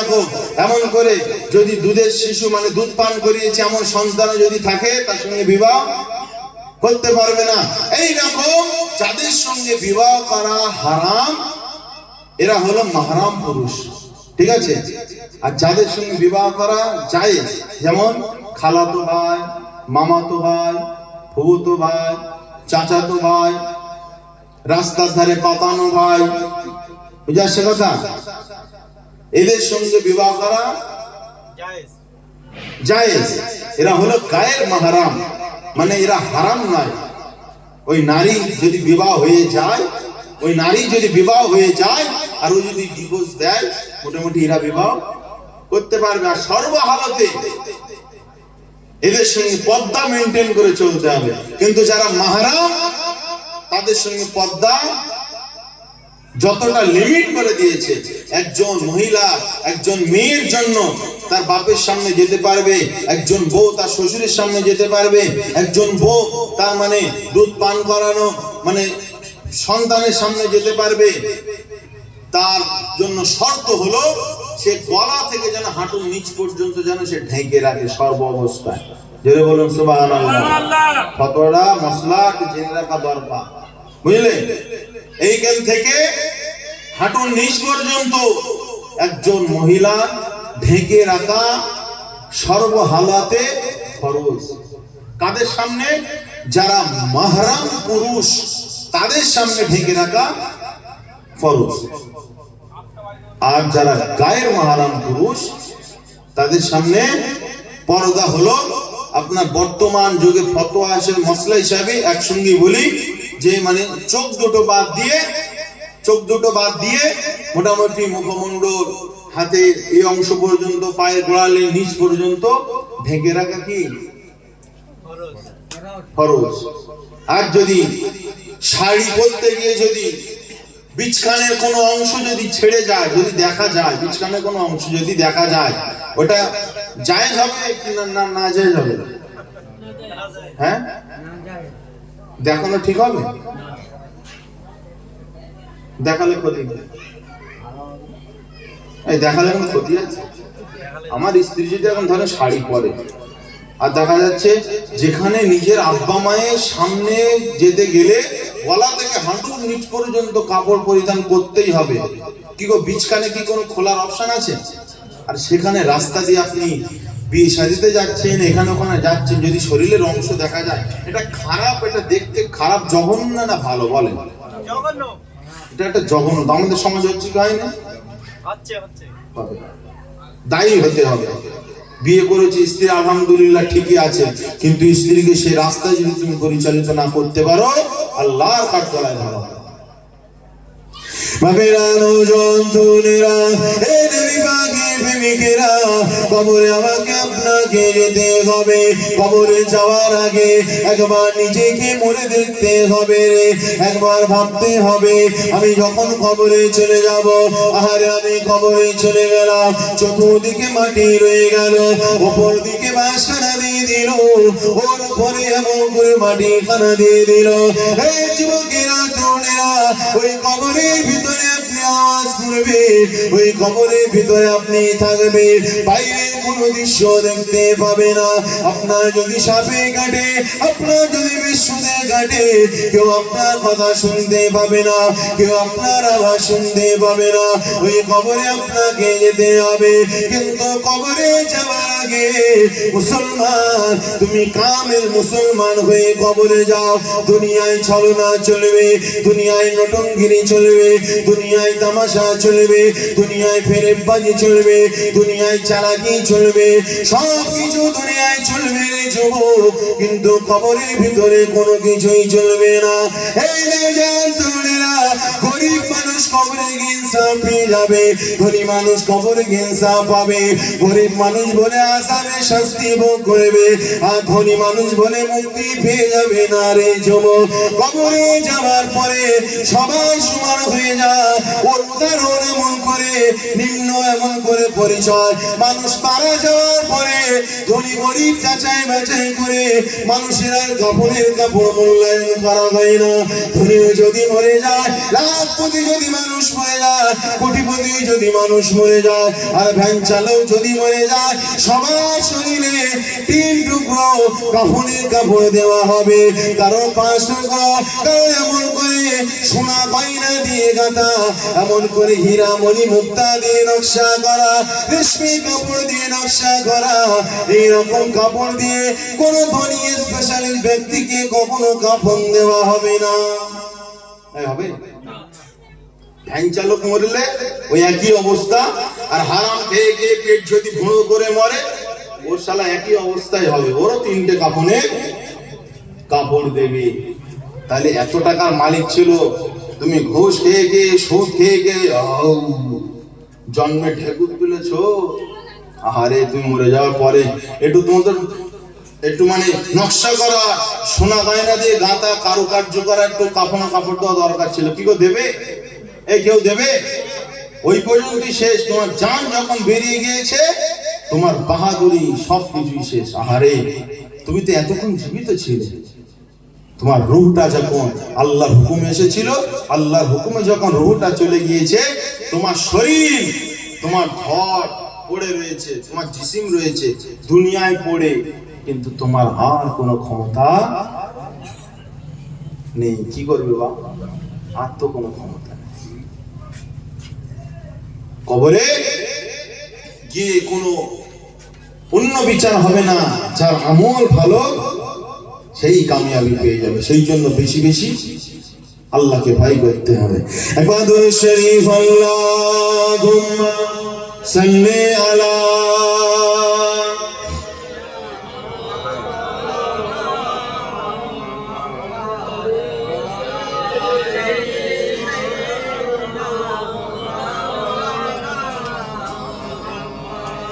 ওরে ভূমি মদিনার ভূমি, ওরে মাটি মদিনার মাটি, দুই দিকে দুই সাথী ঘাট, বিছখানে আমার নবী জিন্দা শুয়ে রয়, বিছখানে আমার নবী জিন্দা শুয়ে রয়। জোরে হবে না সুবহানাল্লাহ? নারায়ে তাকবীর। ওরে ও ভূমি, ওরে ও ভূমি, ওরে ও মাটি মদিনার মাটি, দুই দিকে দুই সাথী হায়, বিছখানে আমার নবী জিন্দা শুয়ে রয়, বিছখানে আমার নবী জিন্দা শুয়ে রয়। যেতে যদি পারতাম আমি সোনার মদিনায়, সালাম আমি দিতাম গিয়ে নবীজির রোজায়। জোরে হবে না? যেতে যদি পারতাম আমি সোনার মদিনা সালাম আমি দিতাম গিয়ে নবীজি রোজায় মদিনার এই ধুলা বালি মদিনার এই ধুলা বালি পাই যদি সামনে আমি মাখতাম আমি পেলে পরে সুরমা বলে গায় বিচ গানে আমার নবী জিন্দা শুয়ে রায় বিচ গানে আমার নবী জিন্দা শুয়ে রায় আল্লাহুম্মা সাল্লি আলা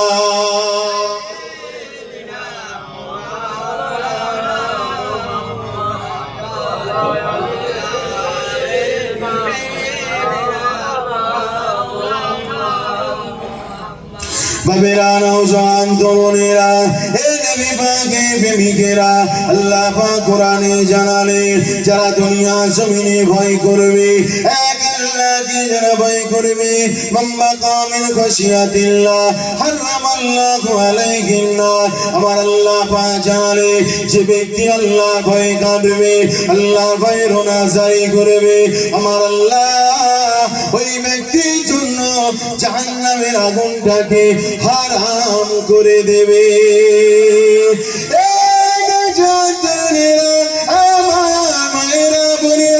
আল্লাহ ভয় যারা করেছিল তাদের দিকে আমাকে আপনাকে শিক্ষা নিতে হবে যারা আল্লাহ ভয়ে কেঁদে দেবে আল্লাহর কাছে গভীর রজনীতে কাঁদতে লাগবে গভীর রজনীতে বসে যাবে ও আল্লাহ দুনিয়ায় এই বয়সে কত অন্যায় করে ফেলেছে কত জুলুম করে ফেলেছে কত গুনাহ করে ফেলেছে আল্লাহ তুমি ছাড়া কেউ জানো না রাতের অন্ধকারে কত পাপ করে ফেলেছি আল্লাহ তুমি ছাড়া কেউ জানো না ও আল্লাহ আমায় ক্ষমা করে দাও আমায় মাফ করে দাও আল্লাহ কোনোদিন আর গুনাহ করব না কোনোদিন আর অন্যায় করব না এই যুবকেরা তরুণেরা রাত 12টা 1টা 2টা পর্যন্ত ফোন দেখো সিনেমা দেখো কোনো ফিল্ম দেখো গার্লফ্রেন্ডের সঙ্গে কথা বলো অবৈধ সম্পর্কের সঙ্গে কথা বলো না রে যুবক এই বয়সে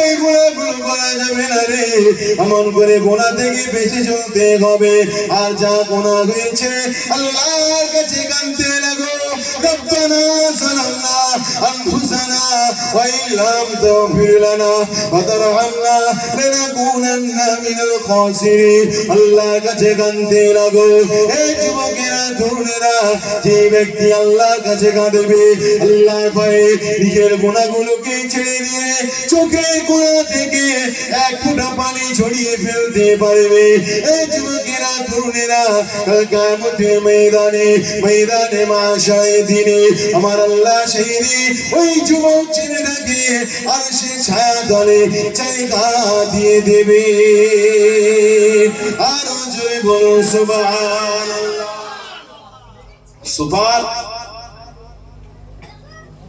গ্যালাক্সি এমন করে সুপার স্টেডিয়াম ময়দানে মাহশার যেখানে কোনো দুঃখ নেই কষ্ট নেই 7 শ্রেণীর মধ্যে একটা হলো যারা আল্লাহর ভয়ে দুনিয়ার জমিনে কাঁদে আহারে আল্লাহর ভয়ে যারা দুনিয়ার জমিনে কাঁদে আল্লাহর ভয়ে যারা কেঁদে কেঁদে যারা দুনিয়া ছেড়ে চলে যাবে আরশের তলায় জায়গা পেয়ে যাবে আর কোনো টেনশন তাদের থাকবে না বাপেরা নওজোয়ান তরুণেরা এই নবী পাকের প্রেমিকেরা কতটা আমি আপনি দূরে সরে গিয়েছি আল্লাহ নবী সাহাবী হযরত আবু বকর হুজুর তিনি জান্নাতি সাহাবী দুনিয়া জমিনে সার্টিফিকেট পেয়ে গিয়েছে কিয়ামতের ময়দানে মাহশরের দিনে বেশাব জান্নাতি হয়ে যাবে দুনিয়ায় ঘোষিত হয়ে গিয়েছে এই নওজোয়ান তরুণেরা এই আমার নবী পাকের প্রেমিকেরা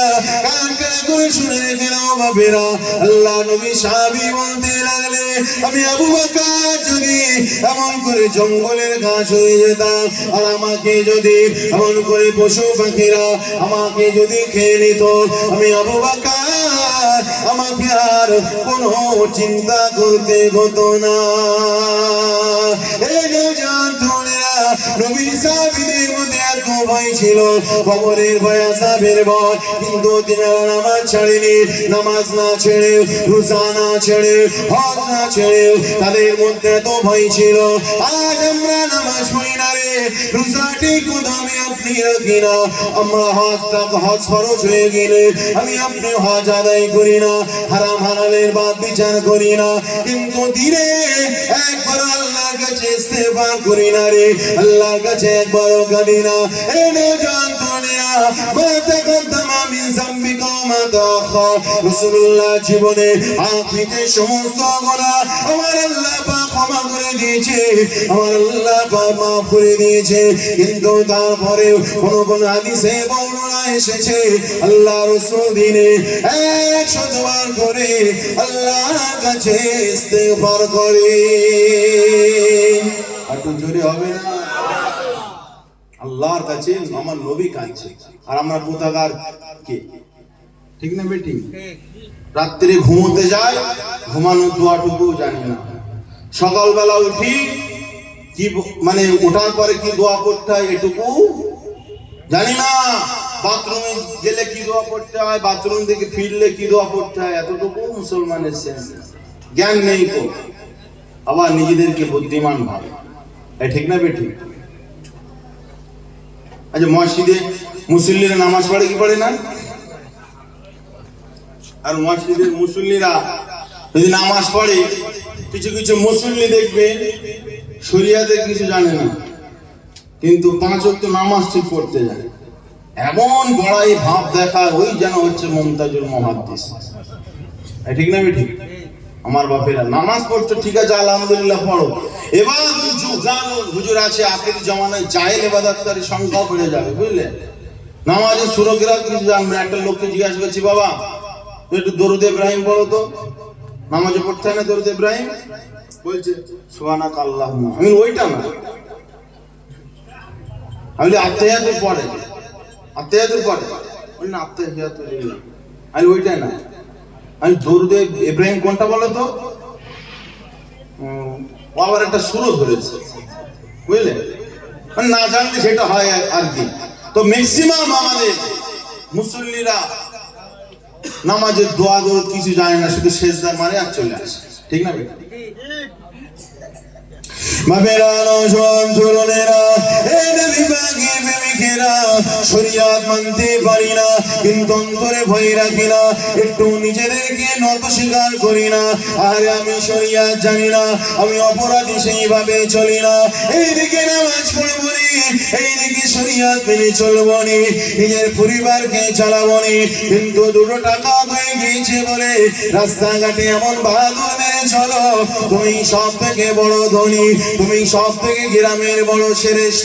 নারী যুবক শুনে রেখে দাও, সব থেকে ভালো শ্রেষ্ঠ ব্যক্তি হলো তো ওই ব্যক্তি, যে ব্যক্তি ভ্যান চালানোর পরেও, যে ব্যক্তি চাষবাস করার পরেও, যে ব্যক্তি মজুরি খাটার পরেও 5 ওয়াক্ত নামাজ মসজিদে এসে আল্লাহর কাছে লব্বাইক দেয়। জোরে বলুন সুবহানাল্লাহ।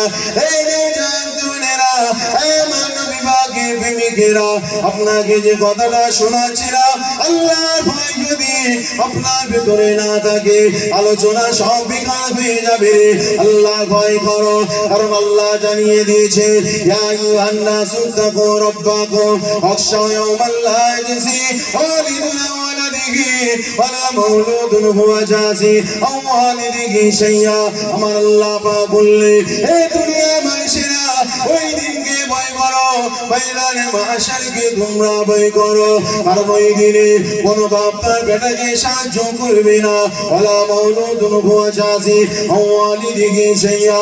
সেদিন কোনো বেটা তার বাপকে সেদিন সাহায্য করবে না রে। এই যুবকেরা, তরুণেরা, সেদিন কেউ কারো সাহায্যকারী হবে না, ওই দিনকে ভয় করো। এই নওজোয়ান তরুণেরা, আল্লাহর রাসূলের স্ত্রী আমাদের আম্মা জান হযরত আয়েশা সিদ্দিকা রাদিয়াল্লাহু তাআলা আনহা 1 তারিখে আপনার গভীর রজনীতে এমন করে ঘরেতে বসে আম্মা জান আয়েশা আল্লাহ ভয়ে কাঁদতে লেগেছে, রোনাসারি করতে লেগেছে, আল্লাহ জাহান্নামের ভয়ে কাঁদতে লেগেছে রে যুবক। আম্মা জান আয়েশা এমন করে আল্লাহর দরবারে সিজদায় পড়ে গিয়েছে। আমার রাসূলুল্লাহ ডাক দিলে আম্মা জান আয়েশা দরজাটা খুলে দিলে। আল্লাহ রাসূল জিজ্ঞাসা করলে, ও বিবি আয়েশা, তোমার কি কোনো কষ্ট হচ্ছে কিনা, তোমার কি কোনো ব্যথা দিয়েছি কিনা বলো। আম্মা জান আয়েশা বললেন, না ইয়া রাসূলুল্লাহ, ইয়া হাবিবাল্লাহ, হুজুর আমি এমন করে খানা রান্না করছি না, আমার হাতে এমন করে আগুনের টুকা আমার হাতে পড়ে যায়, আমি ওটা সহ্য করতে পারি না। দেখেন দেখেন হুজুর, আমার হাতে আগুনের টুলা পড়ে গিয়েছে। ইয়া রাসূলুল্লাহ, হাবিবাল্লাহ, এই দুনিয়ার আগুন সহ্য করতে পারি না। ইয়া রাসূলুল্লাহ, আপনার জবান থেকে শুনেছি কিয়ামতের ময়দানে, ময়দানে মাশারের দিনে দুনিয়া থেকে 70 থেকে 72 গুণ বেশি আগুনের তেজ হবে, আর ওর ভেতরে ফেলা হবে। ওকুদুহান নাস ওয়াল হিজারা, এমন করে মানুষদেরকে ফেলা হবে। ইয়া রাসূলুল্লাহ, ইয়া রাসূলুল্লাহ, আমি আয়েশা যদি ওই জাহান্নামায় চলে যাই, কিভাবে আমি ওই আযাব সহ্য করব? এই যুবকেরা তরুণেরা, রাসূলুল্লাহর স্ত্রী আম্মা আমাদের আম্মা জান আয়েশা সিদ্দিকা হাতে এক ফোঁটা আগুনে টুকরা পড়ার কারণে আল্লাহর ভয়ে সিজদায় পড়ে গিয়েছে। আর একটু জোরে হবে না? আমাদের সমাজে বিড়ি খোরেদের হাতে বিড়ি ছ্যাঁকসা পড়িয়ে যাচ্ছে, কোনো গল্প নেই। ঠিক না বেটি? এখন গরিব মানুষ, ভিখারি মানুষ মোটামুটি বিড়ি খায়। এখন বিড়ির তো এখন মোটামুটি 80 পয়সা 90 পয়সা করে দাম হয়ে গেছে এক এক পিসি। ঠিক না বেটি? এখন মানুষরা ছাড়তেও পারছে না, টানতে টানতে বেহুশে হাতে ঠোলা না লাগা পর্যন্ত ছাড়ছে না। আবার হাতে ঠোলা লাগছে তখন এরকম করে টানছে, একটু ঠোঁটে যত না গরম লাগছে ও ছাড়া যাবে না। বুঝে আসছে কথা? তো এত হচ্ছে, তারপরে আমাদের ছাড় হয় না খুব। আর যারা জানি না কি প্রতিটা জিনিসে তারা আল্লাহকে ভয় করেছেন, জোরে বলুন সুবহানাল্লাহ। আর আমাদের অন্তরে আল্লাহর ভয় নেই বাবা। তুমি যদি আল্লাহর ভয় করে চলো, আল্লাহর কসম তুমি কামিয়াবি। আজ যদি ভয় যদি না করো, তোমার জন্য কারো অসুবিধা হবে না, তুমি জাহান্নামে চলে যাবে, তোমার কেউ তোমার জন্য আফসোস করবে। বাবেরা, নওজোয়ান তরুণেরা, এই নবী পাকের প্রেমিকেরা, আমাকে আপনাকে কবরে চলে যেতে হবে। কবরে যাবার পরে ফেরেশতা জিজ্ঞাসা করবে, মা কুনতা তাকুলু ফি হাজার রাসূল মুহাম্মাদি, বলো বলো ইনি হলেন মুহাম্মদ সাল্লাল্লাহু আলাইহি, ইনার ব্যাপারে তোমার কি রায়, ইনার ব্যাপারে তুমি কি বলতে, ইনার ব্যাপারে তোমার কি মতামত ছিল? আমার নবী পাকের প্রেমিকেরা, কবরের ভিতরে আমার রাসূলুল্লাহকে যদি চিনতে চাও, আমার রাসূলুল্লাহকে যদি চিনতে চাও, তাহলে জীবনটা রাসূলুল্লাহ সুন্নাত অনুযায়ী অতিবাহিত করো। যদি রাসূলুল্লাহ সুন্নাত অনুযায়ী নিজের জীবনটা যদি অতিবাহিত করো, খোদার কসম করে বলি যুবক, কবরের ভিতরে রাসূলুল্লাহকে চিনে নেবে। আরো জোরে বলো সুবহান।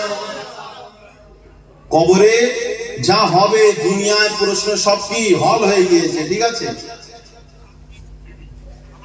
কবরে যা হবে সব হল হয়ে গিয়েছে। যদি রাসূলুল্লাহকে আল্লাহ হাজির করাবে, তুমি যদি রাসূলুল্লাহর রাস্তা অনুযায়ী চলো, তুমি সওয়ালের জবাব দিতে পারবে। বুঝলে?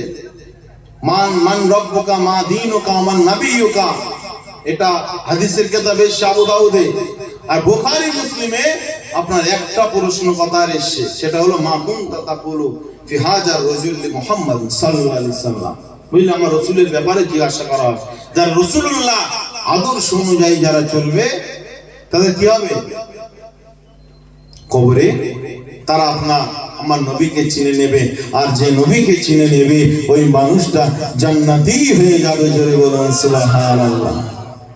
মুসলমানের ছেলে মেয়েরা নওজোয়ান তরুণেরা এই নবী পাকের প্রেমিকেরা আমার আপনার নবী দয়ার নবী নূর নবী আজ কবরে আজ রওজাতে শুয়ে তিনি আমাদের জন্য কাঁদতে লেগেছে তিনি আমাদের জন্য কাঁদে দুনিয়া জমিনে কেঁদেছে এই নওজোয়ান তরুণেরা এই নবী পাকের প্রেমিকেরা আল্লাহ নবীর কথা শুনে যদি কারো সিনায় যদি এমন করে ভালোবাসা পয়দা না হয় কারো সিনায় যদি ভালো লাগা তৈরি না হয় খোদার কসম করে বলছি তোমার সিনাটা তোমার শরীরটা জান্নাতে যাওয়ার উপযুক্ত নয় তোমার দিলটা জান্নাতে যাওয়ার উপযুক্ত নয় রে কেননা যুবক তোমার ছেলে যদি ভালো রেজাল্ট করে তোমার ছেলে যদি ভালো কাজ করে আর আমি যদি প্রশংসা করি এই যুবকেরা অবশ্যই বাপ হিসাবে তোমাকে অবশ্যই ভালো লাগবে কেউ আপনাকে রুখতে পারবে না ঠিক তেমনই কারো সিনায় যদি মোহাম্মদ থাকে রসুলের পাক যদি থাকে ও সিনায় যদি রসুল পাকের সঙ্গে সম্পর্ক থাকে নবী পাকের কথা তার সিনাটা আরো খুশিতে আনন্দে উঠলে ওঠে জোরে বলো সুবহানাল্লাহ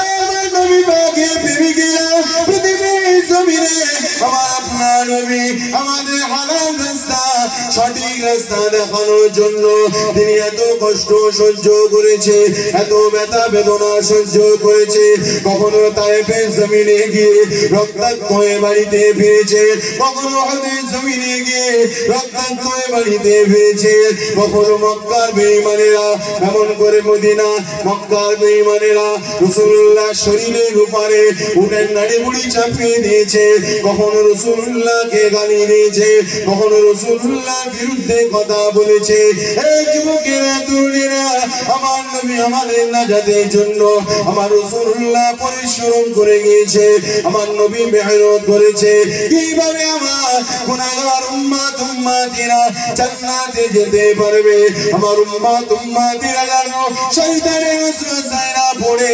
জাহান্নামে চলে যায় আমার উম্মতিরা যেন জাহান্নামে না চলে যায় আমি রাসূলুল্লাহ ভয় হয় আল্লাহ নবী আমাদেরকে ভালোবেসে আমাদের জন্য মুজাহিদা করে কবরের ভিতরে চলে গিয়েছে এই যুবকেরা তরুণেরা আজ আমরা সেই রাসূলুল্লাহর বিরোধী রাসূলুল্লাহর তরিকাগুলো ছেড়ে দিয়ে আজ আমরা পৃথিবীর জমিনে চলছি আমার নবী ইনসাফ করতে বলেছে নারীদের অধিকার দিতে বলেছে কিন্তু আমাদের মধ্যে অনেক ভাই এমন রয়েছে নিজের বোনের সম্পত্তি এখনো ছেড়ে খাচ্ছে আছে না বোনের জমি একবারও দুবার নাম করে না শুধু মালশালা চাষ করছে আর মাল বিক্রি করছে আর খাচ্ছে কেউ বোনের জায়গা বোনের পারমিশন ছাড়া ভক্ষণ করা যাবে হ্যাঁ এই আসামি প্রচুর আছে বাপের 5 বিঘা জমি বুঝলে 4টে ভাই আর 3টে বোন বাপের বিরাট শরীর খারাপ বুঝলে ফুরফুরা অনুসারী বাপের বিরাট শরীর খারাপ এখন বাপকে হসপিটালে নিয়ে যাওয়ার নাম করে মোটামুটি মানে যারা জমি রেজিস্ট্রি করে তারকে উকিল বলে তো নাকি উকিল ডেকে নিয়ে মোটামুটি হসপিটালে যাওয়ার নাম করে উকিলকে ডেকে নিয়ে মোটামুটি একটা টিপস মেরে দিল বোনদের জমি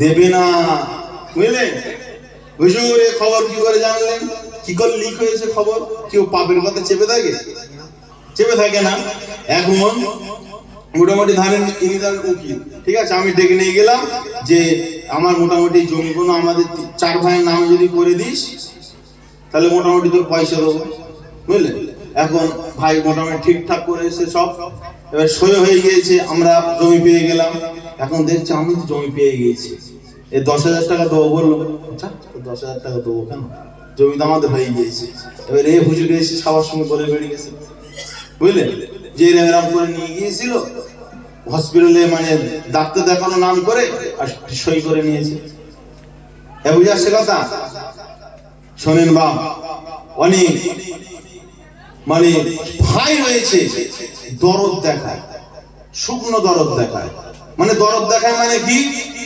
যদি বোন যদি জমি নিয়ে নেয় আর তারপরেও যদি বোন ঘুরতে আসে নিজের বাপের বাড়ি নিজের ভাইয়ের কাছে, তো অনেক ভাই রয়েছে লোকের সঙ্গে আবার গর্ব করে বলে, দেখ আমার বোন জমি নিয়েছে, আমি তারপরে ওদের কিছু বলিনি। এই কথাটা কেমন লাগলো শুনতে? আমার বোন জমি নিয়েছে তারপরেও আমি ওদের কিছু বলিনি, ওরা আসে খাই দেয়। মানে অ্যাকচুয়ালি ওই জমিটা নেওয়ার দরকার ছিল না। সবার বোনেরা তো ভাইদের জমি দিয়ে দেয়, ও জমি নিয়েছে তারপরেও আমি ওদের সঙ্গে ঝামেলা করি। কি গো, এই জমি দেওয়া এটা কি ভাই বোনের নিজের ব্যাপার নাকি এটা আল্লাহর ব্যাপার? ফারাইজ আপনার জমি, ফারাইজ আপনার বাপ মরে গেল, বড় ভাই হিসেবে আপনার দায়িত্ব নিজেদের বোনের জমিগুলো পাই টু পাই ভাগ করে দেওয়া। এই বুঝে আসছে কথা? বাপ মরে গেল, সমস্ত কিছু যখন মানে ভাগাভাগি হবে, সর্বপ্রথম কথা উঠবে জমি নিয়ে। এক হচ্ছে শোন, এই জমি আল্লাহর পক্ষ থেকে তুই ফারাইজ পাবে, ভাগিদার হয়েছিস, এই জমি তুই নিয়ে নে যা। এই জমি নিয়ে আল্লাহর কাছে আমি ধরপাকড় হতে চাই না, তোর ভাগ তুই নে, তুই আমার কাছে বিক্রি করিস আর যার কাছে বিক্রি করিস, আর তুই চাষবাস করিস, ভাগিদার হোক, ভাগি চাষ করিস, তোর একদম এখতিয়ার, এতে আমার কোনো হস্তক্ষেপ করার কোনো জায়গা নেই। কজন ভাই রয়েছে নিজের বোনকে এরকম ভাবে বলেছো? এখন মেয়েরা তো একটু দুর্বল, একটু ভয় তো ওদের লাগে। এখন দেখা যাচ্ছে বিয়ে এখন হয়েছে, শ্বশুর বাড়ি ঘর করছে ঠিক, এখন জমি জায়গা যদি নিয়ে নেয় আর সব যদি বিক্রি করে দেয়, আর দুদিন পরে যদি ওর মানে স্বামী যদি ওর ডিভোর্স দিয়ে দেয়, এখনো কোথায় যাবে? তুই একটা ভয় কাজ করে কি করে না? এই ভয়ে তো অনেক বোন জমি নিতে চাই না, তো বলে আমি জমি নেবো না, তোকে দিয়ে দিলাম। আচ্ছা বলেন, এরকম যারা যারা দিয়েছে, যারা খালিস নিয়েছে, নিজের জমির হকটা ভাগ করে দেওয়ার কথা বলেছে, তার হক তাকে দিয়ে দেওয়ার কথা বলেছে, বর্তমান যুগে ওরাই হলো শ্রেষ্ঠ মুজাহিদ। জোরে বলুন সুবহানাল্লাহ। একটু জোরে হবে না সুবহানাল্লাহ? কি একটু জোরে হচ্ছে না? নাকি বোনের জায়গা ছেড়ে খাওয়ার মোটামুটি একটা চলছে? খবরদার না, তুমি এক ওয়াক্ত নামাজ পড়তে পারোনি ঠিক আছে, কিন্তু কারোর কাছে কারোর 1 টাকা হক ফাঁকি দিও না। এক ওয়াক্ত নামাজ পড়ুন, আল্লাহ চাইলে মাফ করে দেবে, কিন্তু 1 টাকা হক ফাঁকি দিলে আল্লাহ মাফ করে দেবে। মাফিরানো জন তরুণেরা, হে নবী পাকের প্রেমিকেরা, আজ আমি আপনি এখানে এসেছি আল্লাহ রাসূলের কথা একটু যদি মেনে চলি, কামিয়াবি আমার আপনার হয়ে যাবে, পরকালে কামিয়াবিও পেয়ে যাব। হে নওজোয়ান তরুণেরা, আমার আপনার নবী নবী নবী তিনি আমাদেরকে বলেছে, বাবা তোরা মদ খাবি না রে, তোরা এমন প্রেমে বিচারে লিপ্ত হবি না, তোরা মানুষকে গালিগালাজ দিবি না, সিবাবুল মুসলিমি ফুসুকা ওয়া কিতালুহুম, তোরা মানুষকে গালিগালাজ করবি না, তোরা মানুষকে এমন করে খুন করবি না, মানুষের সঙ্গে দুর্ব্যবহার করবি না। আল মুসলিমু মান সালিমাল মুসলিমুনা মিন লিসানিহি ওয়া ইয়াদিহি, ইনসাফ তোরা কায়েম করবি, তোরা কখনো কাউকে কষ্ট দিবি না, ভাই ভাইয়ের সঙ্গে ঝগড়া করবি না, কারণ একজন প্রকৃত মুসলমান তো সে যে ব্যক্তির হাত অপর মুসলমান ভাই নিরাপদে।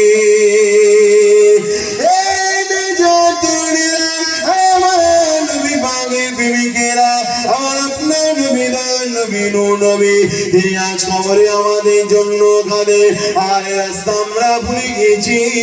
কাল কিয়ামতের ময়দানে আমার আপনার নবী নবী কাল কিয়ামতের ময়দানে তিনি থাকবে, সমস্ত নবী রাসূলেরা হাসরের ময়দানে তিনারা উঠবে, সবাই পেরেশানি হয়ে যাবে। আমার রাসূলুল্লাহ সিজদায় পড়ে গিয়ে আল্লাহর কাছে কাঁদতে লাগবে, ইয়া রাব্বি হাবলি উম্মতি, ইয়া রাব্বি হাবলি উম্মতি।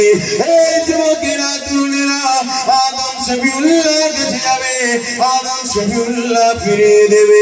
ইব্রাহিম খলিলুল্লাহ কাছে যাবে, ইব্রাহিম হুজুর ফিরিয়ে দেবে। মুসা কালিমুল্লাহ কাছে যাবে আলাইহিস সালাম, এমন করে তিনারা ফিরিয়ে দেবে। সকল নবী সবাই ফিরিয়ে দেবে। ওরা হতাশা হয়ে যাবে, ওরা নিরাশ হয়ে যাবে। কার মানে যাব কে আমাদের জন্য আল্লাহর কাছে সুপারিশ করবে। এই যুবকেরা তারা নিরুপায় হতাশা হয়ে গিয়ে এমন করে ছুটতে লাগবে। ছুটতে ছুটতে তারা একটা আওয়াজ পেয়ে যাবে, একটাই বেদি করো বাবা, ইয়া রাব্বি হাবলি উম্মতি, ইয়া রাব্বি হাবলি উম্মতি। আহারে আমার গুনাহগার উম্মাহ, আমার উম্মাদের উপায় কি হবে? এই জানেরা সবাই এসে, সকল নবীরা এসে আমার নবীর কাছে এসে যাবে। আমার নবীকে বলতে লাগবে, হুজুর আপনি আল্লাহর কাছে সমান করুন, আপনি আল্লাহর কাছে সুপারিশ করুন। আমার নবী পাক সেজদায় পড়ে যাবে, আমার নবী পাক সেজদায় পড়ে যাবে। আল্লাহ পাক সেই সময় বলবে, ইরফা রাসাকা ইয়া মুহাম্মদ, হে মুহাম্মদ তুমি তোমার মাথাটা তোলো, তুমি তোমার মাথাটা তোলো। এমন করে বলতে লাগবে, ওয়াসাল তোতা, আপনি যেটা চাইবে আমি আল্লাহ যে আপনাকে সেটা দেব। অসফাত অসফাত, আজ যদি আপনি শাফাত করেন, আপনার শাফাত সুপারিশকে আমি আল্লাহ পাক কবুল করে নেব। আমার আপনার নবী নবী নবী জানেন সাবিরা আনা আউয়ালু শাফিঈ ওয়া আউয়ালু মুশাফিঈ। কিয়ামতের ময়দানে আমি রাসূলুল্লাহ সর্বপ্রথম শাফাআতকারী হব। এই যুবকেরা আর আমার শাফাআতকে আমার আল্লাহ পাক কবুল করে নেবে। এই যুবকেরা তরুণেরা আল্লাহ নবী শাফাআত করবে, কাদের জন্য কাঁদবে? আমার আপনার জন্য কাঁদবে। আহারে আমার উম্মত উম্মতিদের উপায় কি হবে? আমার রাসূলুল্লাহ দুনিয়া জমিনে গিয়েছে, বারযাখী জগতে তিনি কাঁদছে, কিয়ামতের ময়দানে কাঁদবে। আর আমাদের ঘরে মুসলমানেরা এমন করে শরিয়ত বিরোধী হারাম কাজের সঙ্গে আজও তারা জড়িয়ে আছে। কেউ লজ্জা করার দরকার আছে না? হ্যাঁ, লজ্জা করার দরকার আছে।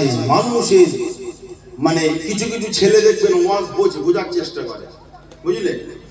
আর কিছু কিছু ছেলে মানে ওয়াজ বোঝে না, ওয়াজ কি জিনিস বোঝে না, বোঝার চেষ্টাও করে না, একটু মাথায় ঢোকানোর চেষ্টাও করে না। এটা কি জানি, এটা হলো মানে পারিবারিক একটা সমস্যা, বুঝলেন? এটা পারিবারিক একটা সমস্যা। মানে যে বংশে শিক্ষার হার কম, বুঝলেন? কিছু কিছু ছেলে দেখবে না ডিসিপ্লিন বজায় রাখে না মজলিসে। তো যে বংশে আল্লামা ইকবাল বলেছে যে বংশে শিক্ষা নেই, ওই বংশের ছেলেগুলো বোঝানো অনেক বেশি কষ্টকর। বুঝাচ্ছে কথা? সবাই বুঝবে না রে, বুঝলেন? সবাই বুঝবে না। দুনিয়ার কথা বললে সবাই বুঝবে, আখিরাতের কথা বললে সবাই বুঝবে না। আমি যদি বলি নামাজ পড়ো, নামাজ পড়বে না। বুঝেছি কথা? আমি যদি বলি অনলাইনে বিজনেস করো, একদম বিনা ইনভেস্টে এত টাকা, এক্ষুনি রাজি হয়ে যাবে। যে বোঝে না, যে পাগল, সেও ছুটে এসে বলবে একটু আমারটা করে দাও। এই ঠিক না বেঠিক? ঠিক আলোচনা অসুবিধা হচ্ছে না? টক লাগছে, বুঝতে পারছি। আর অনেকের মেজাজ আমি দেখে বুঝতে পারছি, বুঝলে? একটু মানে অন্য সুরে একটু গান গাইলে একটু ভালো হয়, ঠিক না বেঠিক? এখন নামাজি মুসলিম যা অবস্থা, একটু তো খারাপ লাগবে, বুঝলে? নামাজি মুসলিম যে অবস্থা, একটু খারাপ লাগবে। আমরা ফুরফুরা শরীফ মতাদর্শের মানুষ, কিন্তু আদর্শ আমরা মানি না, ঠিক না বেঠিক? আদর্শ আমরা মানি না। আহলে সুন্নাতুল জামাত নবী এবং সাহাবীদের আদর্শ মানি না। কি গো, মুখে দাবিদারের নাম কি ইসলাম? ইসলাম বলে? একজন ধরেন একজন মানে স্ত্রী, বাস্তব মানে এক্সাম্পল দিচ্ছে, একজন স্ত্রী, একজন স্বামী তার স্ত্রীকে ভালোবাসে। এখন স্ত্রী আবদার করে আমার এটা কিনে দাও, ওটা কিনে দাও, স্বামী কিনে দেয় না, আর বলে আমি স্ত্রীকে খুব ভালোবাসি। আর একজনা রয়েছে ওর স্ত্রীকে কিছু বলতেই হয় না, ও বিনা চাওয়ায় স্ত্রী কখন কোনটা প্রয়োজন, কখন ওষুধ প্রয়োজন, কখন জামা কাপড় প্রয়োজন, কখন জুতো প্রয়োজন, ও সব খেয়াল রেখে এনে দেয়। ও লোকের সঙ্গে গল্প করে না। আর যে কিছু এনে দেয় না সে লোকের সঙ্গে গল্প করে। আচ্ছা বলেন তো, প্রকৃত নিজের কে তার স্ত্রীকে বেশি ভালোবাসে? যে তার দায়িত্ব সঠিকভাবে পালন করে। ঠিক প্রকৃত ধার্মিক তারা, যারা ধর্মটা সঠিকভাবে পালন করে, এমন করে হই হল্লা চিল্লা চিল্লি করে না।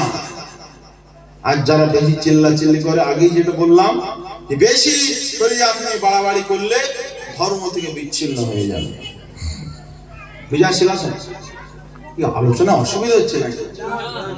এমনি দেখেন বা একটা হাকিকাত কথা যেটা হলো যে আমরা তো এমনি মানে লোকাল আলেম ওলামা ধরেন, আমাদের মানে যে আমরা বিরাট সম্ভ্রান্ত পরিবারের কোনো নাই, ঠিক আছে? আমরা যতই দামি কথা বলি কিন্তু মানুষ অতটা দামি হিসেবে কত কোনো গ্রহণ করতে চায় না, এটা বাস্তবতা। আর উচ্চ বংশের সে যদি মূর্খ হয় আর সে যদি মানে এমনি গল্প করে, বুঝলেন, তার কথা মানুষ ভাবে বিরাট দামি কথা বলছে। এটা স্বীকার ভাই, আপনারা করেন না করেন, আমরা করি, আমরা বুঝতে পারি, বুঝা সে কথা, বুঝলেন?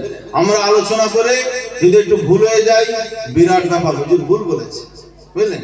আর একজন বড় ফ্যামিলির লোক এসে দেখা যাচ্ছে ওর কোনো যোগ্যতাই নেই, এখন ও মঞ্চে উঠে এখন পিশাব করে ফেলেছে, বুঝলেন? ও তো আলোচনা করতে পারছে না, ভয়তে পিশাব করে ফেলেছে। এখন হুজুর পিশাব করে ফেলেছে, আর কোনো কথা হুজুর বলতে পারছে না। হুজুর বলেন বলেন, এখন হুজুর বলে ফেলেছে মুট। কি বলেছে? হুজুর বলেছে মুট।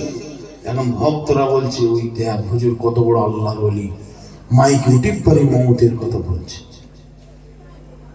এই বুঝা আসছে কি বলছি? হুজুর কত বড় আল্লাহর ওলি, মাইকে উঠে পারে মৌতের কথা বলছে। নারায়ে তাকবীর, নারায়ে তাকবীর।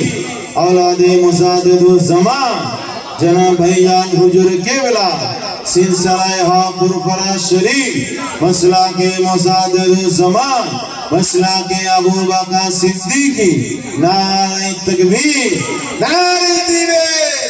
माशाअल्लाह हुजूर এসেছে, আর কিছুক্ষণের মধ্যে হুজুর চলে আসবে।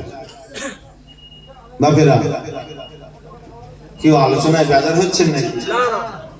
একটু কাজে লাগানোর চেষ্টা করেন। দেখেন বা দুটো গল্প বলে ঘটনা বলে পার হয়ে গেলে হয়ে গেল, কিন্তু নামাজ যদি আপনি না পড়েন, খোদার কসম অনেক শাস্তি ভোগ করতে হবে, বুঝলেন? নামাজটা অন্তত পড়ে, অন্তত নামাজটা পড়ে। আমাদের শিক্ষিত মানুষেরা নিজেদের জীবনে মানে চলার একটা রুটিন বানায়। সকালবেলা 8টায় উঠবো, মানে ফ্রেশ হবো, এখানে ওখানে যাব। কিন্তু আমার বাপেরা, আমাদের উচিত যে আমাদের জীবনের রুটিনের মধ্যে ফজরের নামাজটা আমাদের ঘুম থেকে জাগ্রত হওয়ার পরে প্রথম যেন আমাদের নামাজ দিয়ে শুরু হয়। কিন্তু এটা দরকার কি দরকার? মুসলমান ওরে ছেলে মেয়েরা, নওজোয়ান তরুণেরা, হে নবী পাকের প্রেমিকেরা, আমার নবী পাকের সুন্নাত বলো। আমি একটা হাদিস বলেছিলাম, এমন করে রাসূলুল্লাহ সুন্নাহ যারা মানবে সেই ব্যক্তি কিয়ামতের ময়দানে, হাশরের ময়দানে নবীর সঙ্গে থাকবে। জোরে বলুন সুবহানাল্লাহ। হে নওজোয়ান তরুণেরা, মান আহাব্বা সুন্নতি ফাকাদ আহাব্বানি ওয়া মান আহাব্বানি কানা মাই ফিল জান্নাহ। আমার নবী সুন্নাত মানো। আমার রাসূলুল্লাহ খাওয়া সুন্নাত বলে দিয়েছে, ডান হাত দিয়ে তোমরা খাবে, খাবার আগে তোমার কবজি পর্যন্ত হাতটা ধুয়ে নেবে। কিন্তু মুসলমানেরা ধুই না রে, হাত যদিও বা ধোয় এক হাতটা ধুয়ে তারা খাই রে। কিন্তু সুন্নাত হলো দুই হাত ধুয়ে তাকে খানাটা খাওয়া। আর যখন খানাটা খাবে, খাওয়া প্লেটের নিচে তাকে এমন করে, প্লেটের নিচে এমন করে তাকে বিছাতে হবে, আর দস্তরখানা বিছাতে হবে।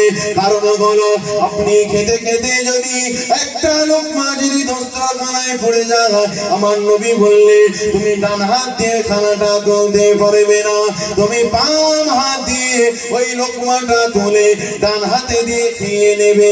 এটাই হলো সুন্নাহ।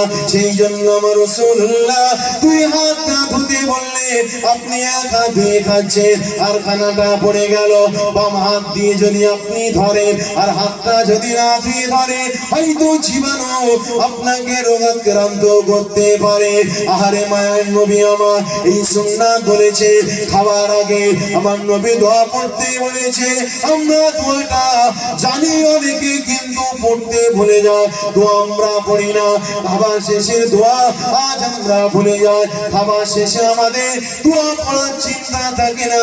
খাবার শেষে আমাদের যারা বিড়ি খায় বিড়ি টানার নেশায় পড়ে যায়, যারা খৈনি খায় খৈনি টানার নেশায় পড়ে যায়। এই যুবকেরা তরুণেরা নবীর সুন্নাত আমরা ছেড়ে দিয়ে দুনিয়া শয়তানের অনুসরণ করছে। এই যুবকেরা এমন করে আল্লাহ নবী বললেন, বাবা সাহাবীরা এমন করে রাস্তাঘাটে কারোর সঙ্গে যদি দেখা হয়, আসসালামু কবলাল কালা, প্রথমে তাকে সালাম দেবে, তারপরে কথা বলবে। এই নওজোয়ান তরুণেরা এমন করে কথা আপনাকে সুন্নাতের কথা বলবো। আজ আমরা মুসলমান হয়ে নবী প্রেমিক দাবি করি ঠিকই, কিন্তু বাস্তবে আমরা রাসূলুল্লাহর সুন্নাতগুলোকে মানি না। মানি?